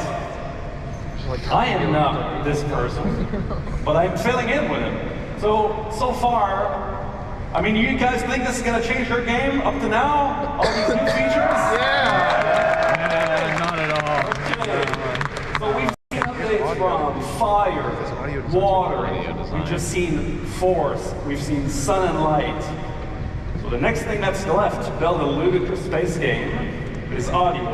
Yes. And so I'll leave you with Graham, who's going to show you some of the new This is audio CitizenCon. enhancements we bring to Star Engine to make it It's even in more Los realistic Angeles. than it is now. Hi CitizenCon, Graham here. Good to see you. Recently in the audio team, we've been looking at how we can create a greater psychological connection and emotional impact within our games through the use of improved audio technology.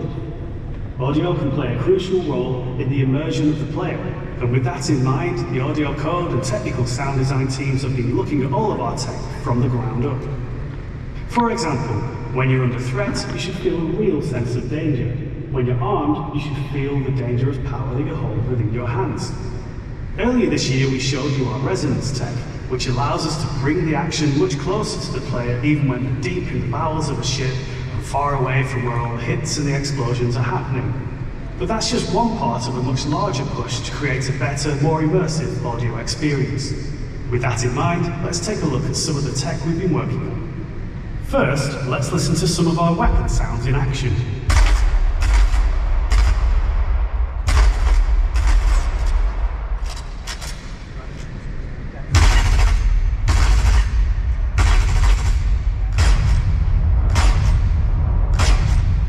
They're a great simulation, but we wanted to take them further and express the sound pressure, the forces being exerted.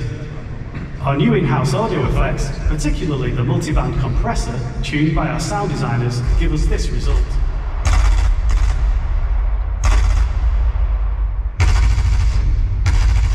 The compression serves to illustrate the power of the weapons and the effect that they have when going beyond the limits of the listener.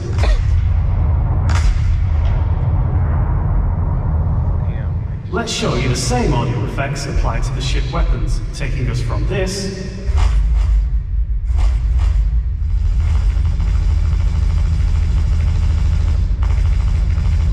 to this.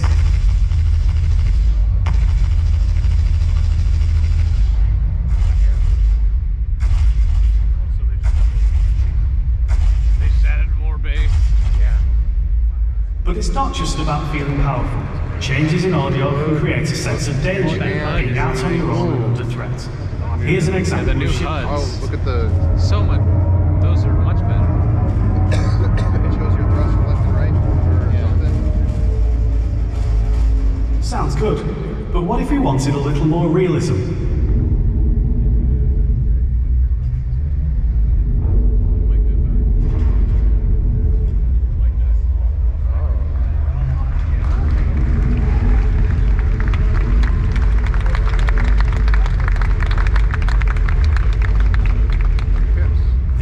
propagation tech that we've been rolling out makes it easier to change the soundscape in real time.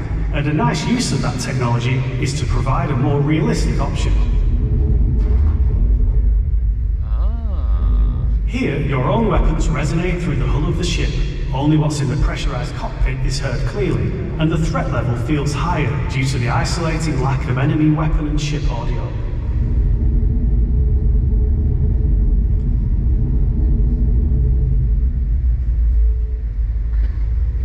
Making these changes creates space in the audio, both spectrally and temporally, making impacts seem bigger, more damaging, more of a problem for the player.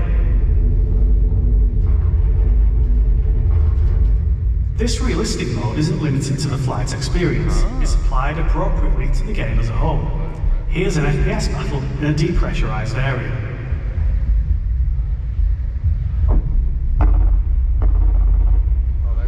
Oh, that's so cool. With realistic mode, we get that sense of isolation again, giving the location a different colour and adding variety to the audio experience.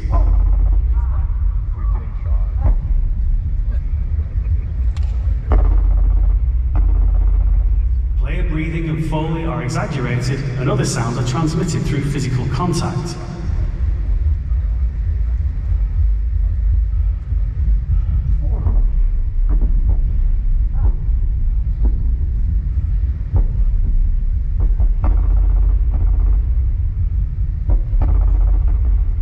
For now, we look forward to getting these new audio features into your hands.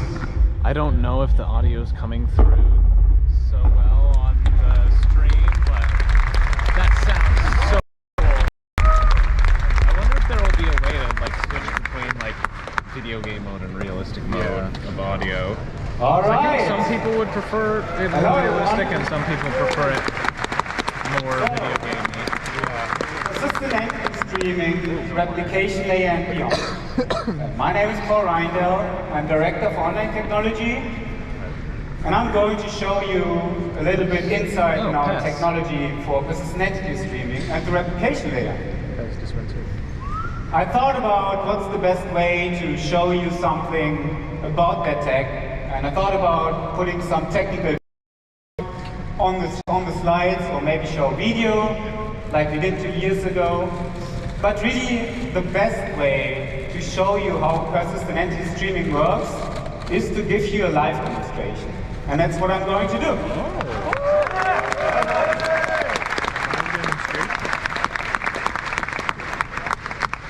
So this will all be live, so please bear with me if there's any glitches. We're still in that, yeah. We're still in Star Engine. So that was supposed to. So the next this panel was rolling. supposed to start at 12:30. It's supposed to start And it's 12:50. Before we start, a little bit, just give you a little bit of an overview of what you see here. Like we set up everything.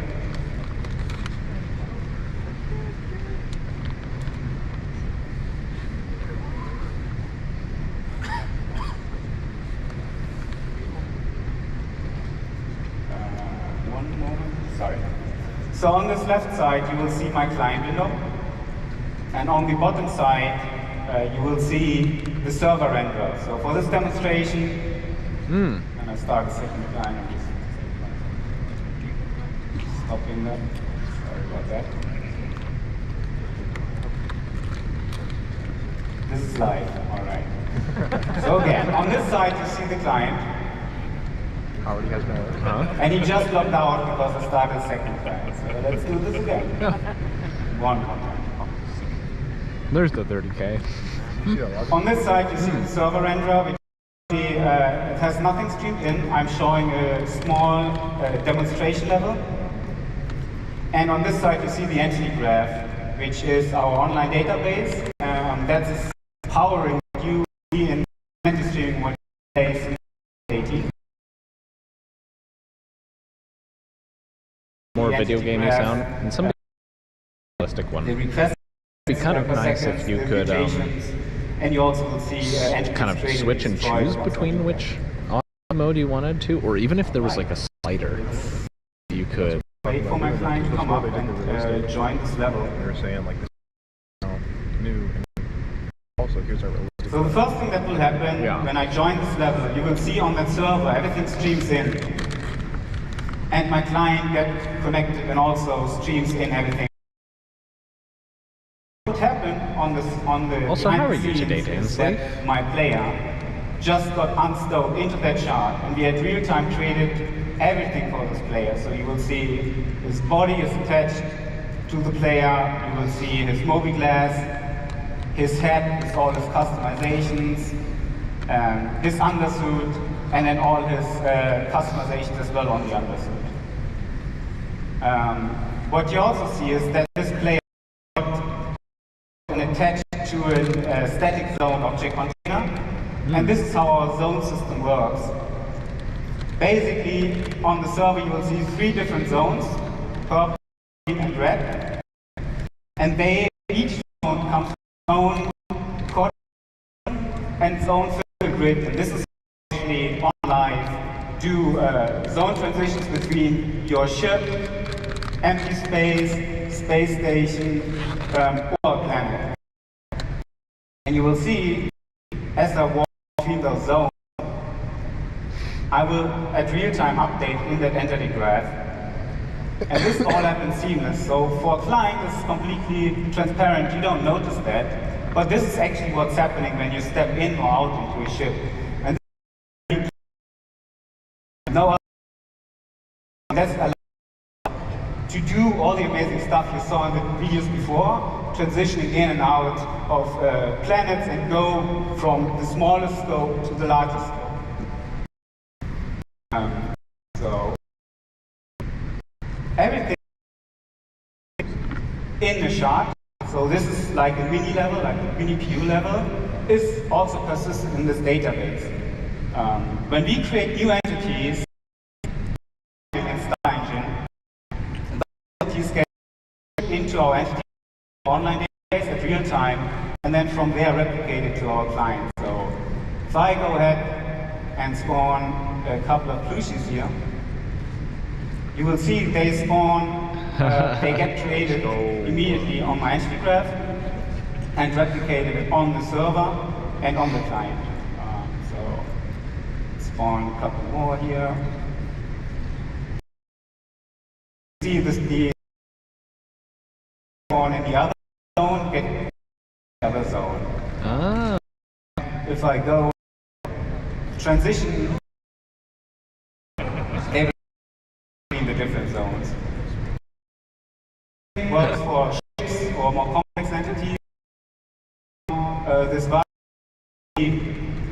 This one is created with all its attachments and everything else attached to it. And this is just my small. On live, we have up to 600,000 dynamic entities that get trained for one single shard. And this is just the initial state. After 2 weeks, 3 weeks of gameplay, when you guys go in and destroy stuff, spawn stuff, play around, it goes into millions of entities. So this is pretty amazing tech. Our streaming system. Most engines do stream on texture, geometry. We actually stream entities, and we do stream persistent entities. So when I to this, if I walk over to that area, you will purple area stream out all the entities. That server. So it does not only stream out on my client, it actually streams out on that server. And when I come back in the green zone, that purple zone streams back in with all the entities in there with their full persistent state. So now I have a second player joined. Benoit is going to join me. So Ben, if you want to join, okay, I think we see him over there. Hey Ben. Sorry. Alright, I'm going to spawn a couple more penguins here. Because the next thing I want to talk about is new technology we are right now developing and we're about to put on the tech preview for you to play. And this is actually the replication layer scheme. And that's the step in our great vision, obviously, as you might know.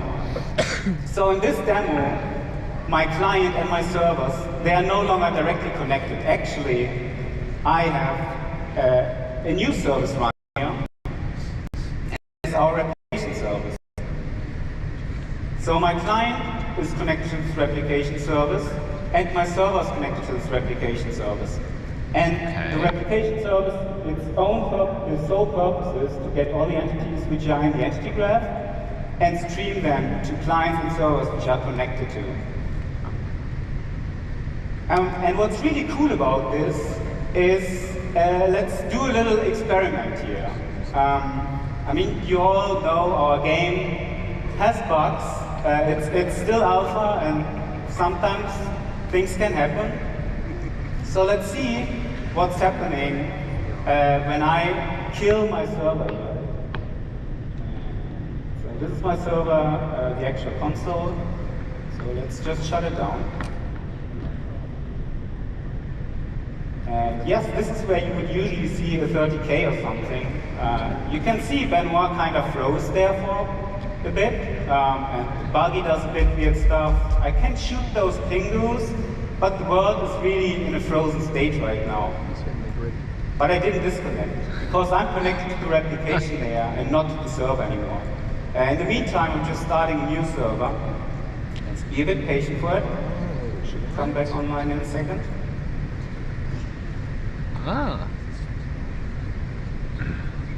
And as you can see, now that the server came back, it restored the state. Yeah! Let's go! So you can 30K all we want now and it'll be fine, guys. Now we can 30K 3 times in a row. As before. And not even know. So this is again, this is a very early tech. Well, you'll probably know, because there'll be This is a great benefit. I mean, if they make it quick enough, because instead of having to start the servers, if they just swap. There's one more thing. You know, like maybe the server's not doing anything, this one just crashed. And let's try this thing again. I just killed my server and I'm trying to do that again. Is someone will do something that will cause a 30K, and they will get kicked to another server and bring that thing along with them, and just take every single server down with them. Like dumb. Funny. Imagine, like imagine somebody crashes like 8 9s at once, and that just creates a massive wave of just every single server crashing. Just get 10 890s full of picos, and just crash them all in the same place, and just like just destroys it, takes out homes. This tool runs the entire stack of our game on this PC. Development only, and I can do that in my small test level, but this really helps online devs and all people who work on the incredible complicated tech area to be able to our run everything on this PC.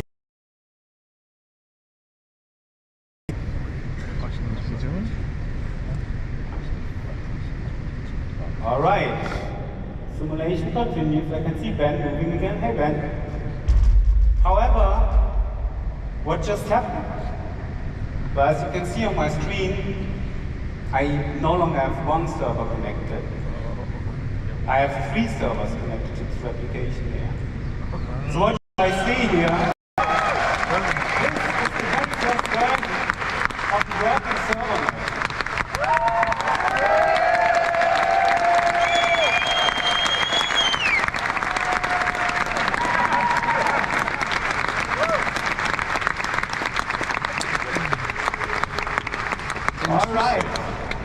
So now I'm going to explain a little bit how this magic works, because it is truly magic.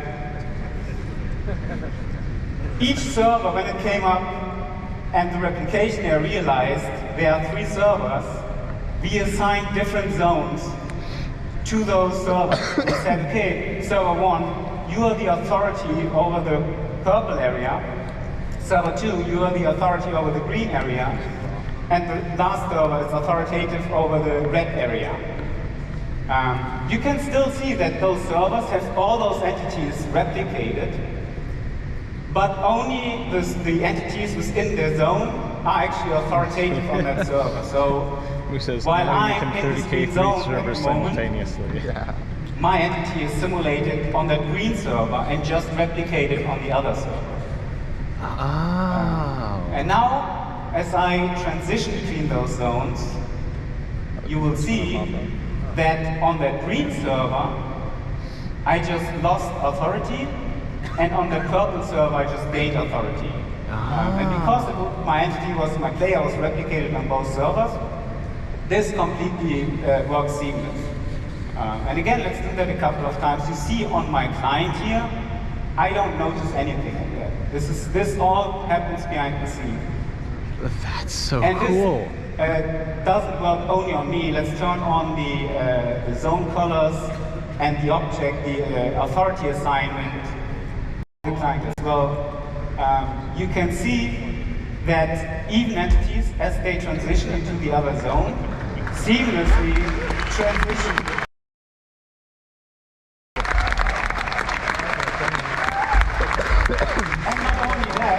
I can also interact with entities that are on the other side. So if I go on the screen zone, for example, and I shoot this, I can still shoot that purple entity. I can also just go ahead and destroy that button which sits on that other wall. There you go. Always fun to blow stuff up, right?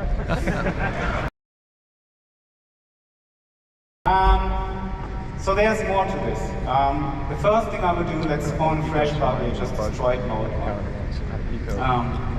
When I go into this body, I will become part of the aggregate, and that means that now my body and myself will transition authority together. This is how we make sure that my player, while he's driving this buggy, is always authoritative on the same server. So you can see, as I drive around with this bug between the zones, I will switch between the different servers.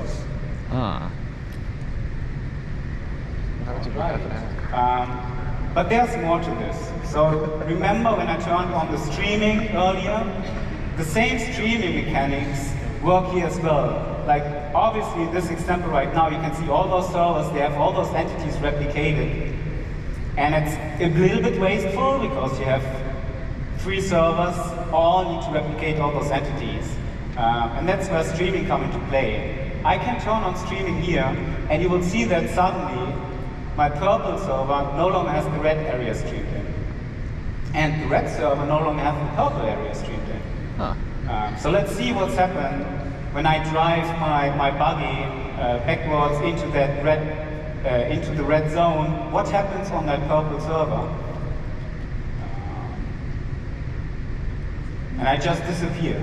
So right now, on this server, there's only Benoit replicated. And Benoit, if you come to me over in the red area,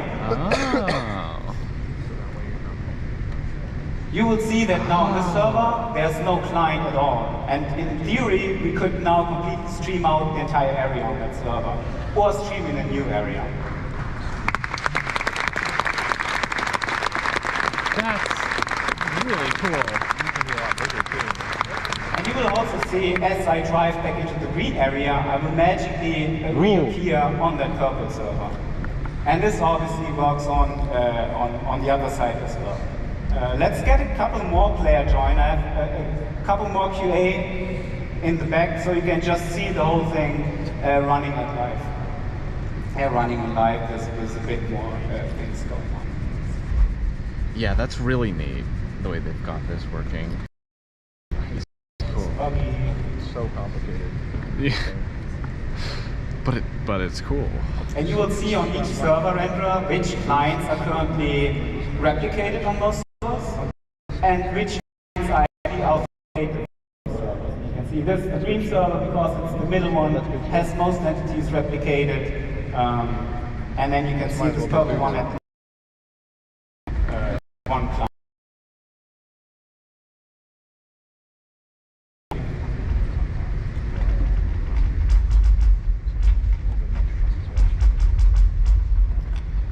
So yes, this is pretty much it. It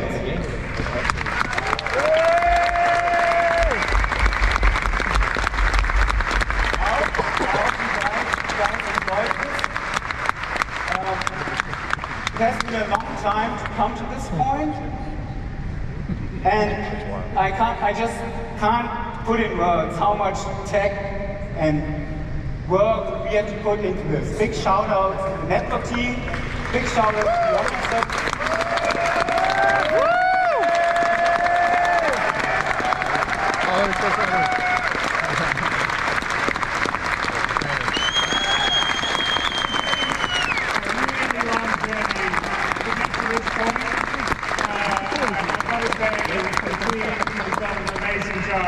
I've been working diligently for the last 4 or 5 years.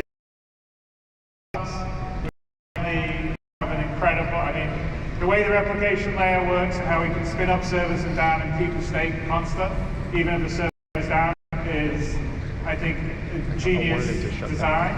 And the first time I saw this, about 3 weeks ago, working fully, I cried.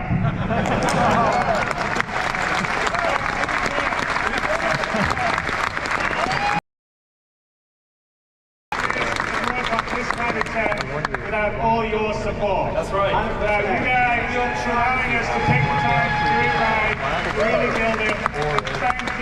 Thank you so much for everyone, and thank you everyone at CIG that's really worked hard to deliver all this amazing stuff that will be either in your hands now or in your hands very soon. And this is just the beginning of CitizenCon. We've got a lot more stuff to show you. Okay.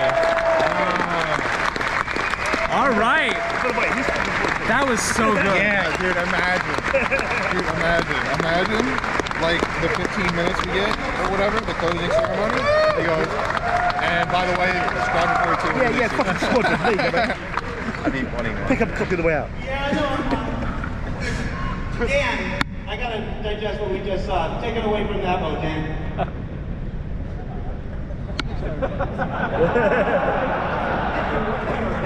CitizenCon show floor. Give it up for that amazing panel you just saw. We are so excited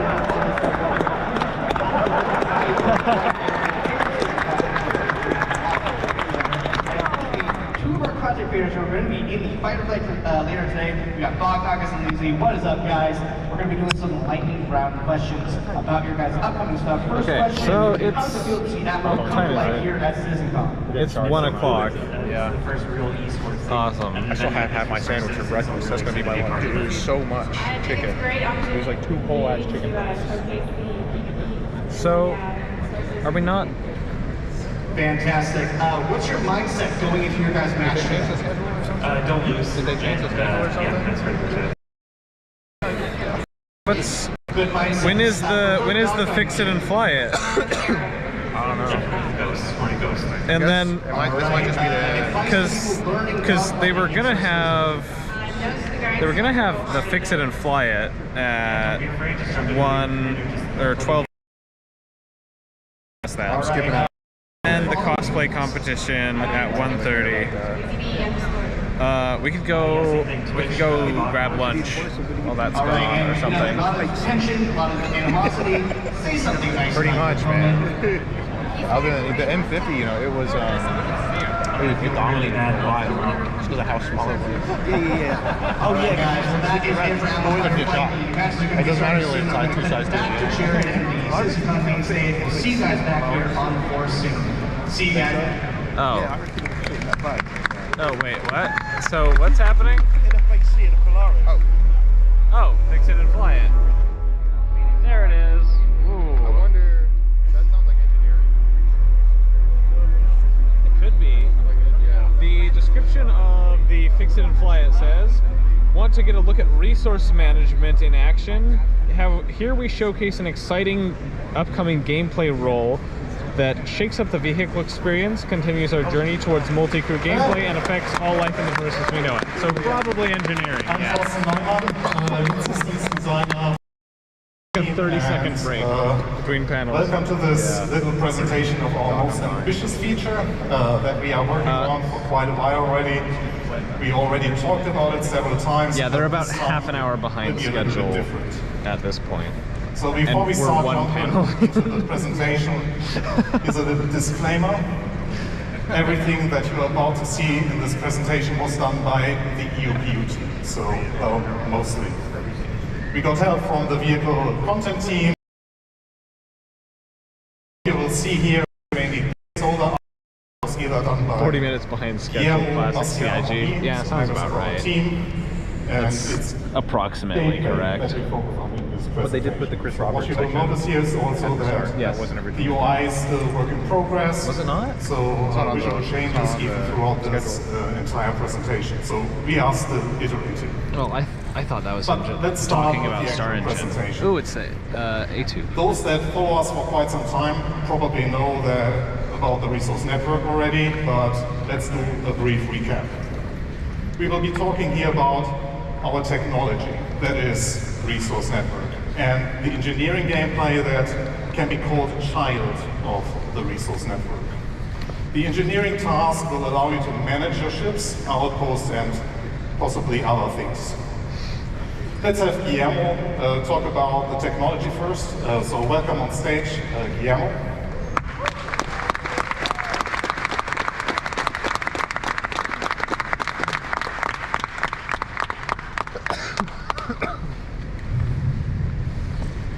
Hi everyone, I'm Guillermo Gubao, gameplay programmer for this team, and I'm going to talk about the research network. So, what is the research network? The main drive for the research network was replacing the previous pipe system you might have heard with a new system that was more easier to expand and that would support all the gameplay we actually want to do. So it is a network, as you can see on that picture. So we take connections between different items, even those inside of the containers. Might dip out of this one. Go grab enable specifically the really gameplay right now, so right after. So we'll have a global impact. You can see it in seats, you can see it in outposts. You gonna go grab some water? Hopefully there's some still left in the drink dispenser out front. Was there a drink dispenser out there? Yeah. So today this is going to be the biggest example, but we will also see it in other cases, especially in missions. One over each time. It's almost empty. Oh no. And he was like, the CIG must have brought this. Hold on, I like that show. Can you hold this for a minute, please? So hello again. So as a crew member of a ship or as a person managing an outpost, you have several responsibilities. Engineering topic can be split in 3 activities, and you can decide to share those responsibilities or take them all by yourself. It's really up to you. Every task requires their own skills and their own tools. It's tuning. Here you are responsible for preparing your ship. Your journey did not start yet, so you adjust your ship items based on the travels. You change sub-items, adjust the default settings of your power plant, basically operations that require you to turn off the items or even remove them from their sockets. The next activity is maintaining, and this is all about damage control and keeping the items in pristine or pristine enough state. You are the mechanic that makes sure that everything is and stays operable. Maybe even go further in the sense of carrying for the items. And what carrying means is here reducing the wear and tear rate by regularly removing dust or oiling the items, just as some quick examples. So let's actually show you some of the maintenance you can already do and will be able to do. So here we start with 2 gameplay mechanics that are already in the game. So technically nothing new, but the entire engineering loop ties them nicely together. Here you saw IMC or still collecting, and now I will take the shield generator of the recently destroyed Gladius to use them as a spare part for myself.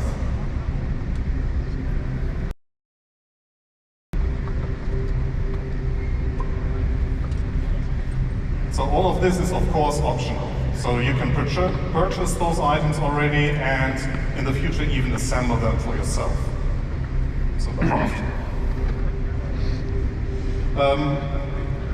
While the Fury approaches, you might get the glimpse of a debug UI. So there's the Fury now coming. I activated the debug UI to show you the health state of each item. And what you should have seen is that the shield generator is fully destroyed, and the power plant that I'm about to take out now is I wonder if it's an actual thing or if it's just like a low health thing. means you can still repair it. So which will be happening now with Guillermo and Pete repairing the power plant after I removed it from the Fury. Ah. So it's making it fully functional again. Okay. And here you see the debug UI, the health is now fully up again, and that means that it runs at full efficiency again. And here you also see that the shield generator is at 0 health, so the destroyed shield generator cannot be repaired because it's destroyed. So I have to exchange it with the spare one that I collected from the Gladius.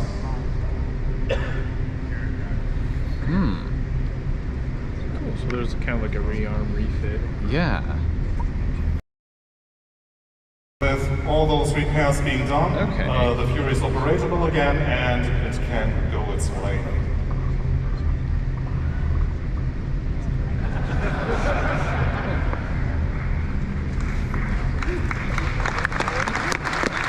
Okay, that's pretty cool.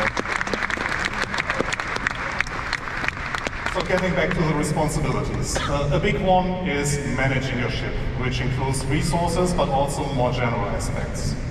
You have to manage the power distribution and come up with informed decisions, like reacting to hazards like malfunctions, fire, low energy, but also calling out items that need repair and maintenance. You will delegate the rest of your crew to keep your ships intact, like giving clear priorities on what needs to be done first. Let's take a look at another video here. So this is the first glimpse of the engineering UI in action. It is still being worked on, so it's heavy work in progress. Let's start with looking at the item view.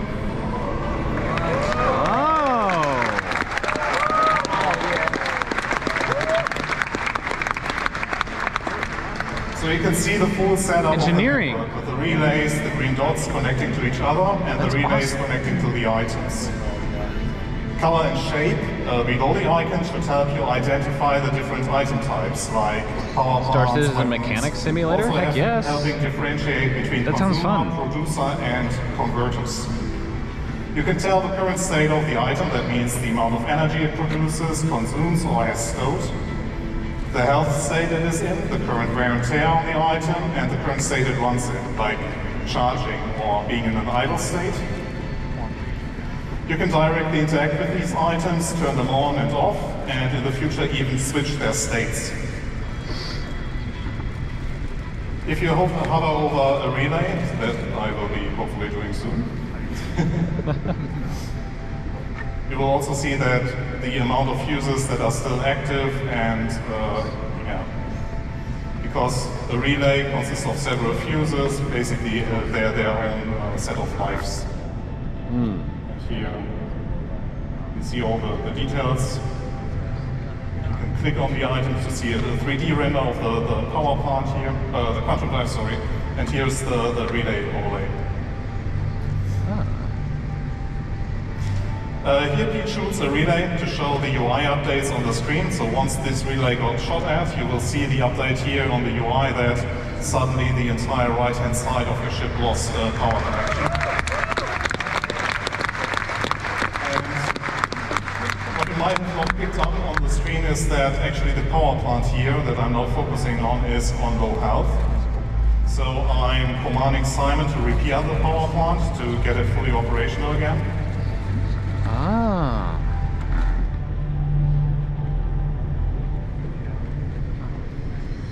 So, something to highlight here, take a closer look at the doors. Since we also track the door states, you see that you can watch movement inside your ships now nicely. So you can track players moving around in your ship and even close doors for them, or like compartments in this case. That's so cool.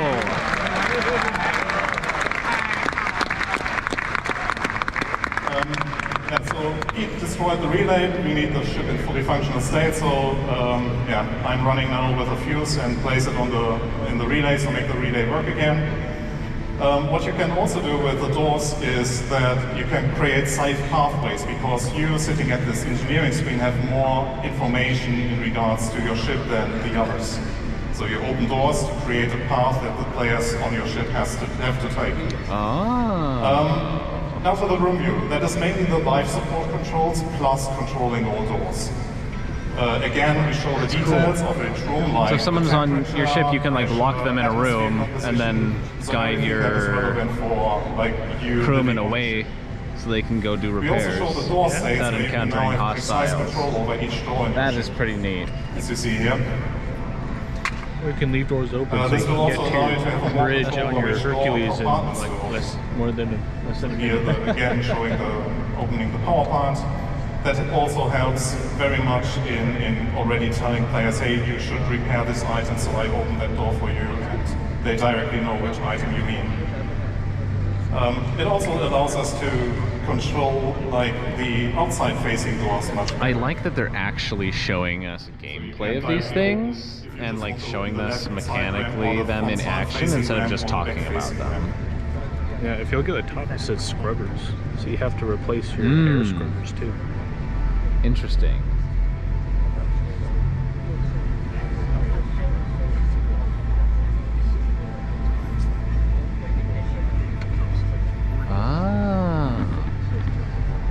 So the engineer can mess with all the doors and stuff. So can the pilot. Yeah. Use the external doors for the pilot. Yeah.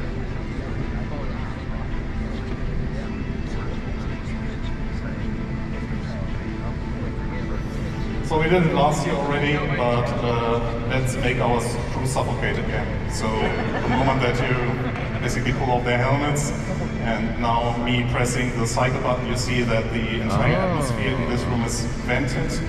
And yeah, well, the consequence atmosphere is venting. Death.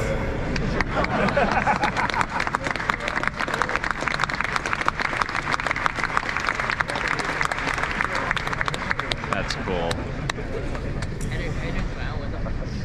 So, as you can tell, engineering gameplay will bring a lot of changes.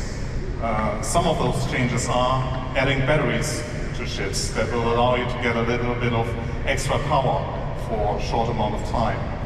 Allowing you to control items directly, where it's not only their on-off state, but also their resource consumption. And where the biggest change that will come in this update to the resource is basically to the resource consumption and generation.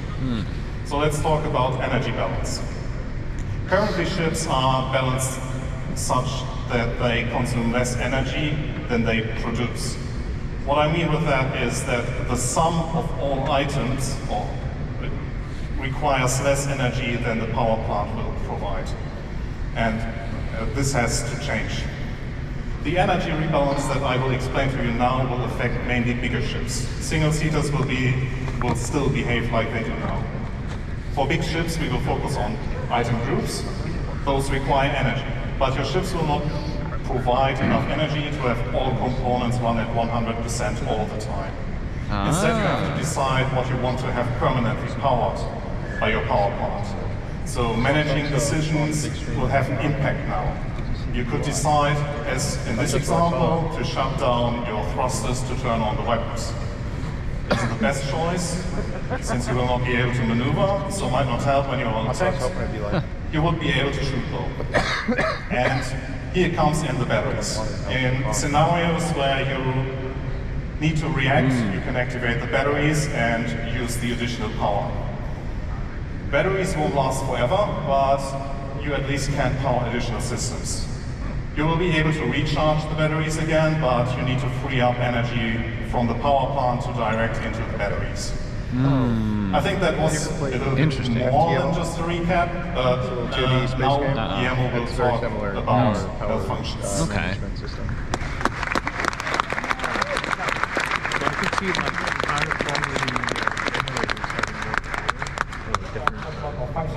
Disciplines of us, industrial power.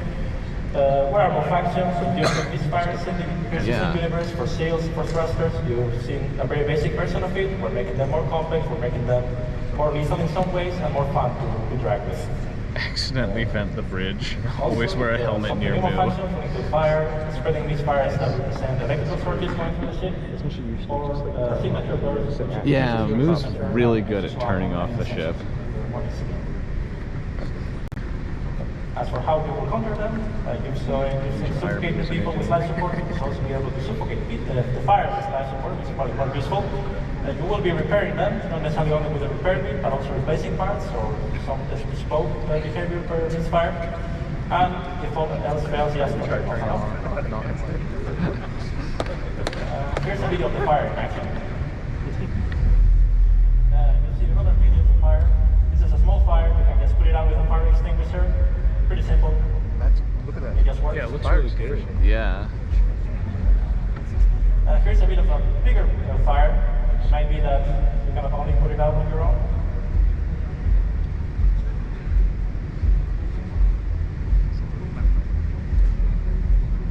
So here we have one crew member that's going to put it out with the fire extinguisher. To mix results.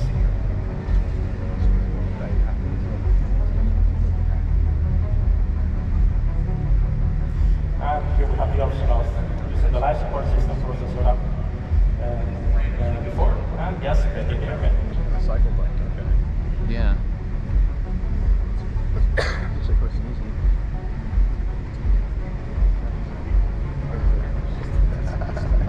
Just kill the pilot, why don't you?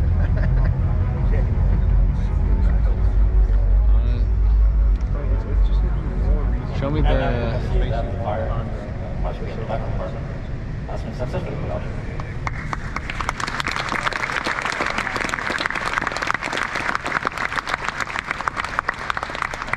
Actually, it's shown us the fire actually dying down after it got vented. A lot of the systems in action, but let's get a video of one of our play sessions. I'm just going to probably show it a bit better. So, yeah,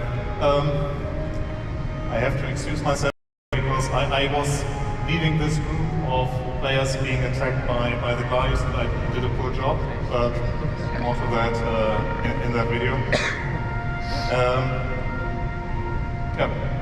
Yeah, we wanted to talk about. So for this demo, we have modified the damage system slightly to represent impact penetration at a very basic level. So you are going to see that the quantum drives are being hit by the gladius attacking the ship. So, yeah, being attacked by gladius on A2 is like a big challenge, but in this setup we were not like fully staffed. That means we had our engineers running around and no one being seated in the turrets. So yeah, our goal was basically to flee the gladius, and with the gladius actually shooting the quantum drive and damaging it, I thought, hey, it's a good idea to tell Pete and Simon to repair the quantum drive as a priority. As you can see, I somehow missed that the habitation room caught fire. I tried to prevent further damage to it, but I failed. That was causing a bit to the panic, so I even got distracted in this moment. So we managed to have the quantum drive survive, but here I noticed, actually the power plant also starts to take damage, and at this moment I'm also telling Pete and Simon to switch their attention to the power plant, because if we lose the power plant, it's also like almost impossible to flee. So yeah, I realized, oh my god, we are going down fast, and I think at this point now, I opened the compartment to make it access faster, but that was already too late, so the power plant died. And so the backup is to activate the batteries, which I did here. So Simon and Pete still tried their very best to fix it, but didn't manage to. The attack moved to the forward side, targeting the batteries, because the player who was attacking us actually knew the ship layout. And here I notice that the second power plant is also got attacked, so we have to redirect our mechanics to it. And take it out individually. at this point, we wanted to flee, and then I realized why does It probably won't happen that fast because they said they increase like the penetrative qualities of the guns just to make it go faster. Very clearly that with a relay being destroyed at the quantum drive position, that means that the quantum drive cannot be accessed from the pilot seat. That means that I also had to get that repaired. Models they have. So it was they don't have the Mustang. A bit chaotic. What else do they have? Everything was also happening a bit too fast. Here, trying to save the second power plant because we are already running out of battery life. So if we would have lost the second power plant, that would have been our certain death. And I think in the next part of the video, I basically asked someone to fix the relay at the back so that we still be able to jump away. So we at least managed to save one of the power plants. This happens, we will absolutely die.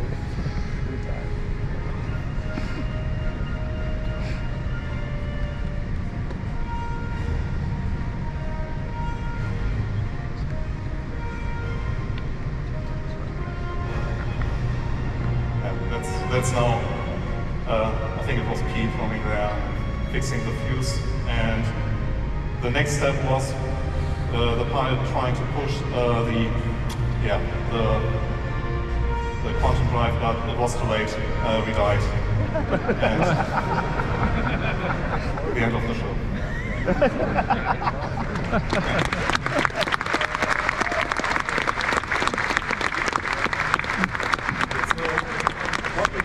Gives a good idea of how busy ships will be and what meaningful multi-crew gameplay will look like. But what about the future? That looks really cool. Since we work on technology that will be used throughout the entire game, you will see more and more coming utilizing this tech. It will introduce systemic gameplay with allowing players to come up with creative ways of manipulating their environments. Sabotaging a power plant or destroying a vital relay that connects it all to shut down an entire enemy base that can include its life support or security systems. It will also tie in nicely with Maelstrom that you just saw, and anything that will break off will lose its connection to the network and therefore have an impact on its functionality. So it's a real systemic feature. The technology allows us also to take further steps into the crafting profession as well as in the base building, where both are related to each other. Bases built by player will also form resource networks and come with their unique challenges similar to ships. We are all really excited about the future of this tech and all the associated features. So there's a huge thanks for all people involved, so thanks to the entire EOPU team, the vehicle teams, Jared, active feature team, and the arena commander team. They all were super supportive.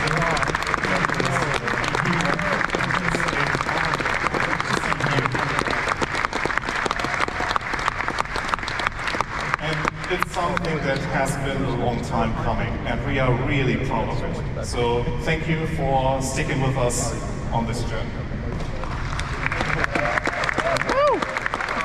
One more thing? Wait, there's one more thing.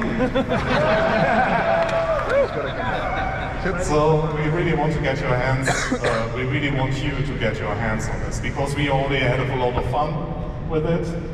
I hope all of you have heard of the experimental mode in the Arena Commander. So we want to bring you what you saw here as the experimental mode before we put everything into Oh, that's cool! Yeah!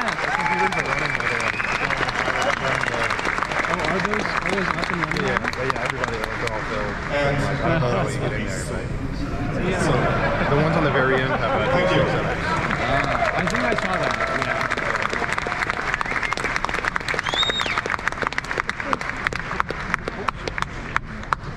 All stuff that's free. I think it's what they're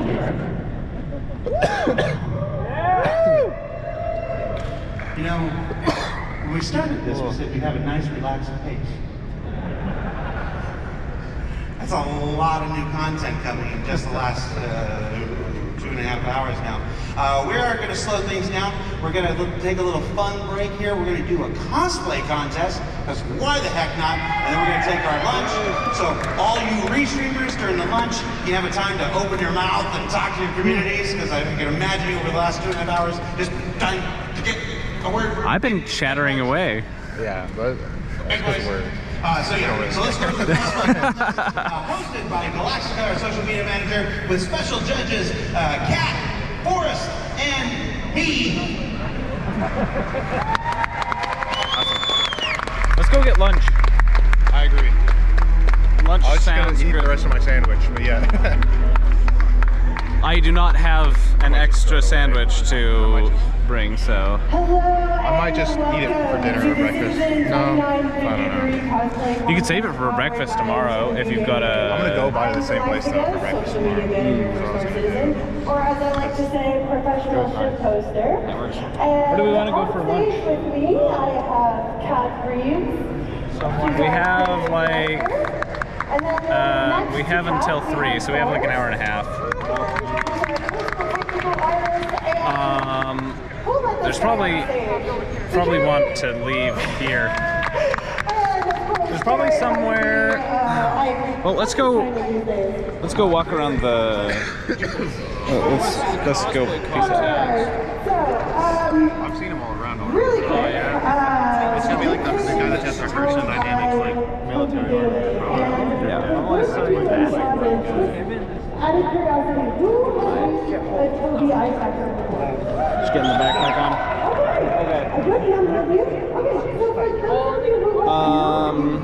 There was the Smash Burger, there was the Blaze Pizza that's pretty near. I didn't see anybody look to the left. Everybody look to the left. And then out to the right. What do you want to do? Alright, now wouldn't that be awesome if you could do that in game and not have to use your hands to Yeah. free up your ability to focus on your and your fighting in game, and with all of that, you can do with the Toby Eye Tracker 5. So you guys haven't actually been able to see the event hall, so we're gonna walk back out through this. It's super duper cool. Now, who's ready to see some cosplayers? Let's go!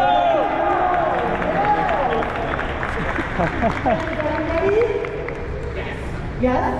Are you Just sure? stay and look at alien titties or something. Alright, so coming up first, we have Diabolus.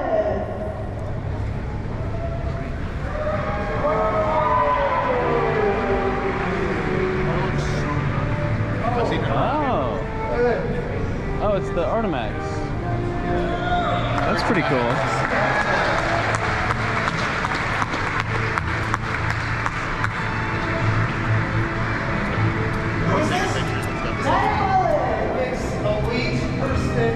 Yeah, I've seen them going around. They've got some pretty good costumes.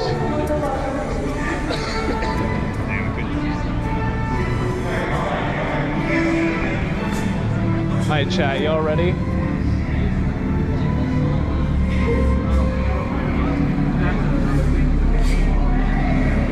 Look how freaking cool this place is. Absolutely awesome. We lost Extreme. Where did he go?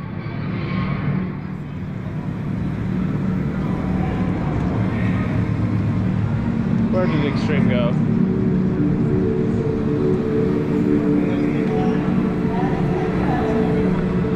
I lost him. Huh? Right there. Sandy. Oh. Wait, what? Oh.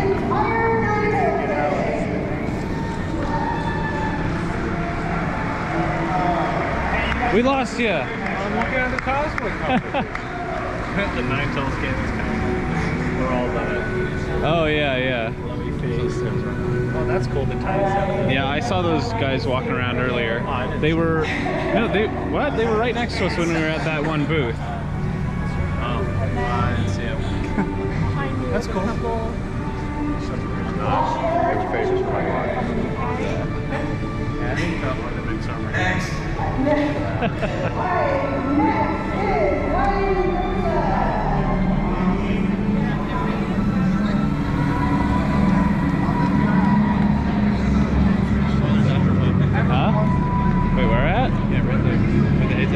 Crashes back.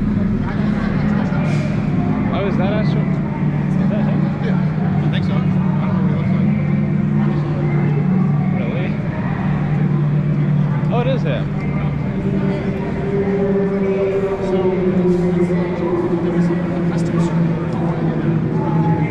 How you doing? Good. Oh, we're never going to hear it. Nice to see you in person finally. Yeah. I'll summarize with amazing what CIG that server's doing right now, considering how servers usually act in CIG.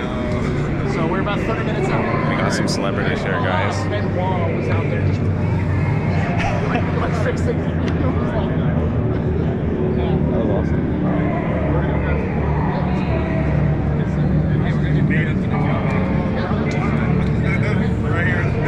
That's so cool.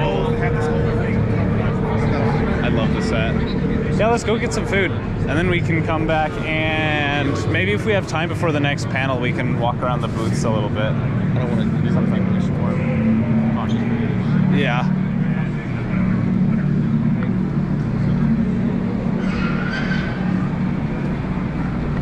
This place is so fucking cool. Yeah. Whoever said that morphologist is only 5'11". Really? He's like 6'4". Yeah, this. I think he's a little taller than 5'11". I love how all the smoke is like leaking out into here. So there's kind of like a restaurant here, huh? Yeah. Yeah, we probably don't want to eat in here. It's probably excessively expensive.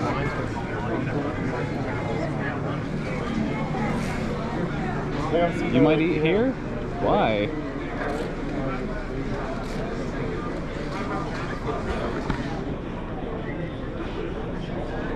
Also, look at the lines, bro. The shirts that people were wearing, it says soon TM, and it's got like the Banu.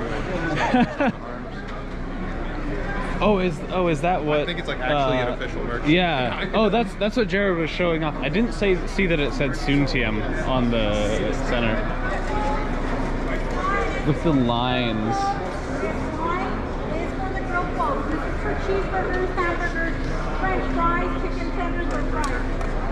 That's an expensive burger. That's the same price as bacon. Yeah, but we could go to Smash Burger and get a burger for like the same price, but better. And it's just right out there. That pizza place was pretty close, wasn't it? Yeah, it's like a 3-minute walk for the pizza. Where did we? So we're contemplating just devouring the rest of the sandwich.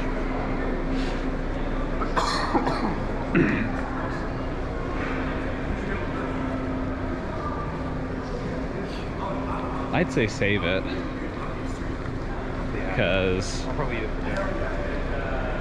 the thing doesn't end until what, like 7? Yeah. I'll try to see if we have little toots. Yeah. Just a snack, yeah. Just hauling around chicken. Well, it smells good though every time I open my bag. Of course it does. It's a chicken sandwich.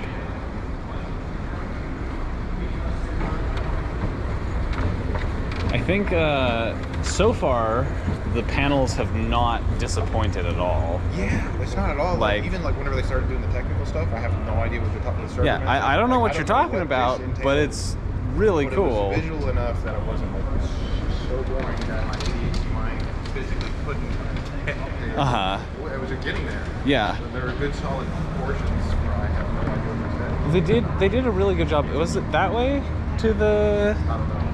Yeah, we go around this way, we can go through right here. Okay. Yeah, I think they did a really good job of giving like visual representations of stuff. Like, wait, did you say there were food trucks? I thought you said that yesterday. They have pictures of 1 to 6 months. Oh. Okay. They might not have them this. Okay. But yeah, like.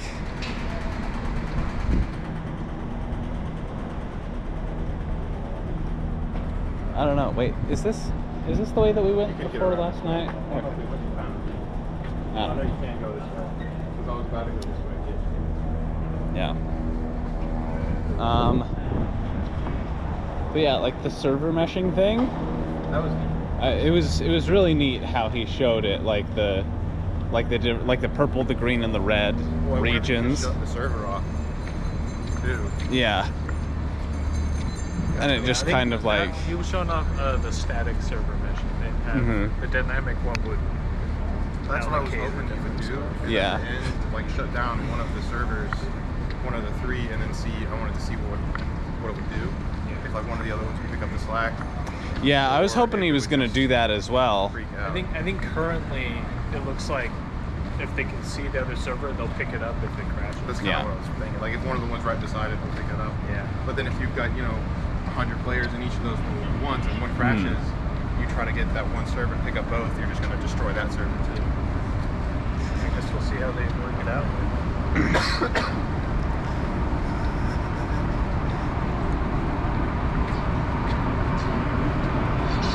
Where are we going? I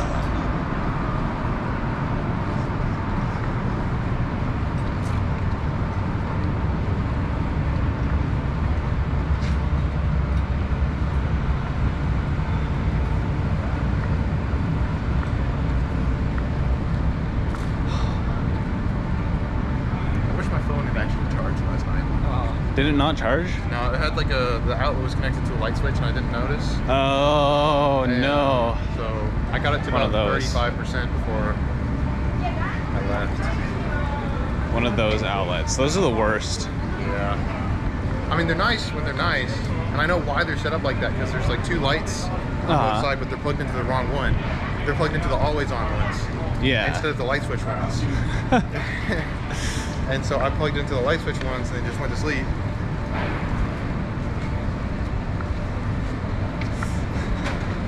I didn't notice it until I was like about to leave. So basically, they did a really good job when setting everything up. Yeah. Sounds awesome. Long lines for food? Yeah, probably. That's why we're trying to find somewhere that hopefully doesn't have as long of a line. Yeah. Which means we probably have to go a little ways away from the convention center. 3,000 people is kind of a drop in the water for LA. Yeah. I mean, we're only feeling like... Yeah. Like hell.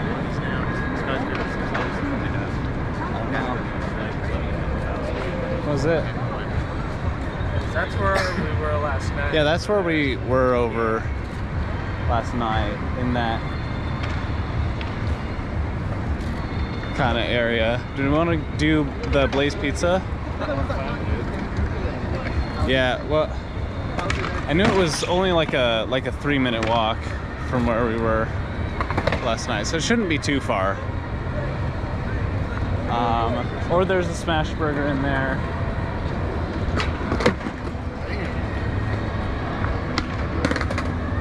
There's probably other stuff that we could find.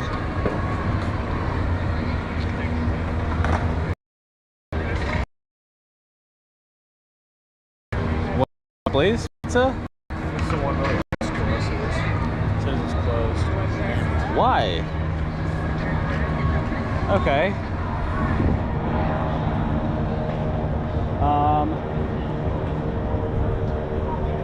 Smash burger?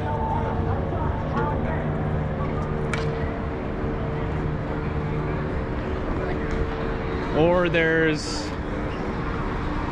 I don't know what that Katsuya is, but it might be a restaurant. Huh? Oh, it's Katsuya. Yeah.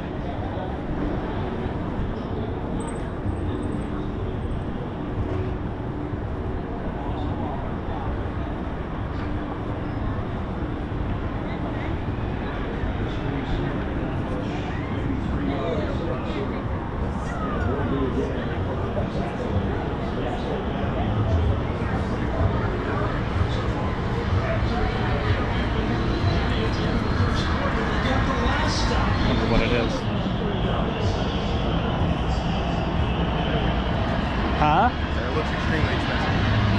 Yeah, that's what I was gonna say. The closer we get to it, the more it looks like it might be pretty expensive.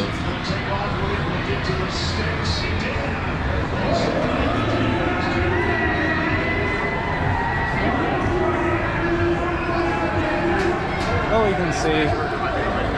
Yeah, it might be. I'm just gonna come take a look at this over here.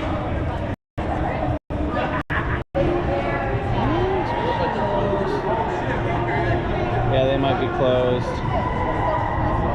The prices aren't actually that bad. It's a little on the pricier side, but yeah, sushi's usually expensive. 45 bucks for Wagyu A5. Yeah. Sounds good.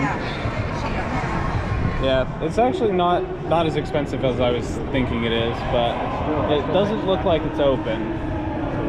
Yeah, I think Smash Burger. This Tom's Watch Bar does have stuff like our burgers and stuff. Yeah. It did look like there was a line for it, or is that line for the Smash Burger? No, this is the entrance right here. That was Tom's Watch where people are standing outside. Ah. Yeah. Interesting. Yeah, they're in the same place. Yeah, it looks like they're in the same building. So, I don't know. Oh, that's the entrance right there. Yeah. Oh no, it looks like they're going for the Smash Burger.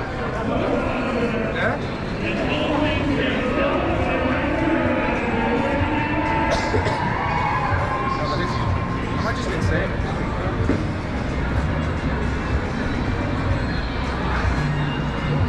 Oh. Is the Tom's place shut? Might be. Looks like it's shut.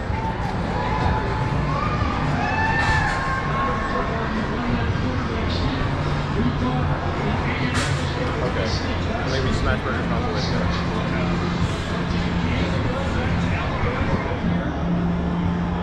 Is there anything else around we could go to?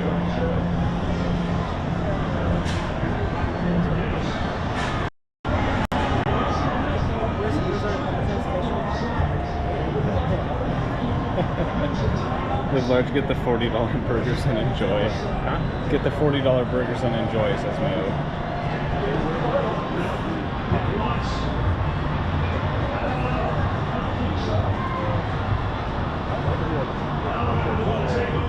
Huh? I'd like to take a picture. Yeah. Well, maybe we can find a place where you can plug it in or something. I have a plug in my backpack. I can lend to you.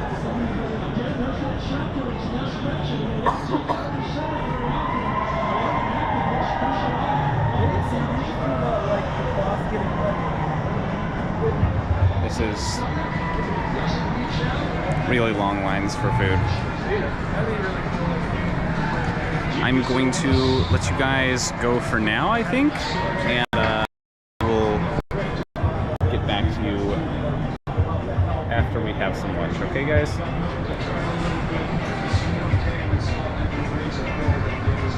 For the second half.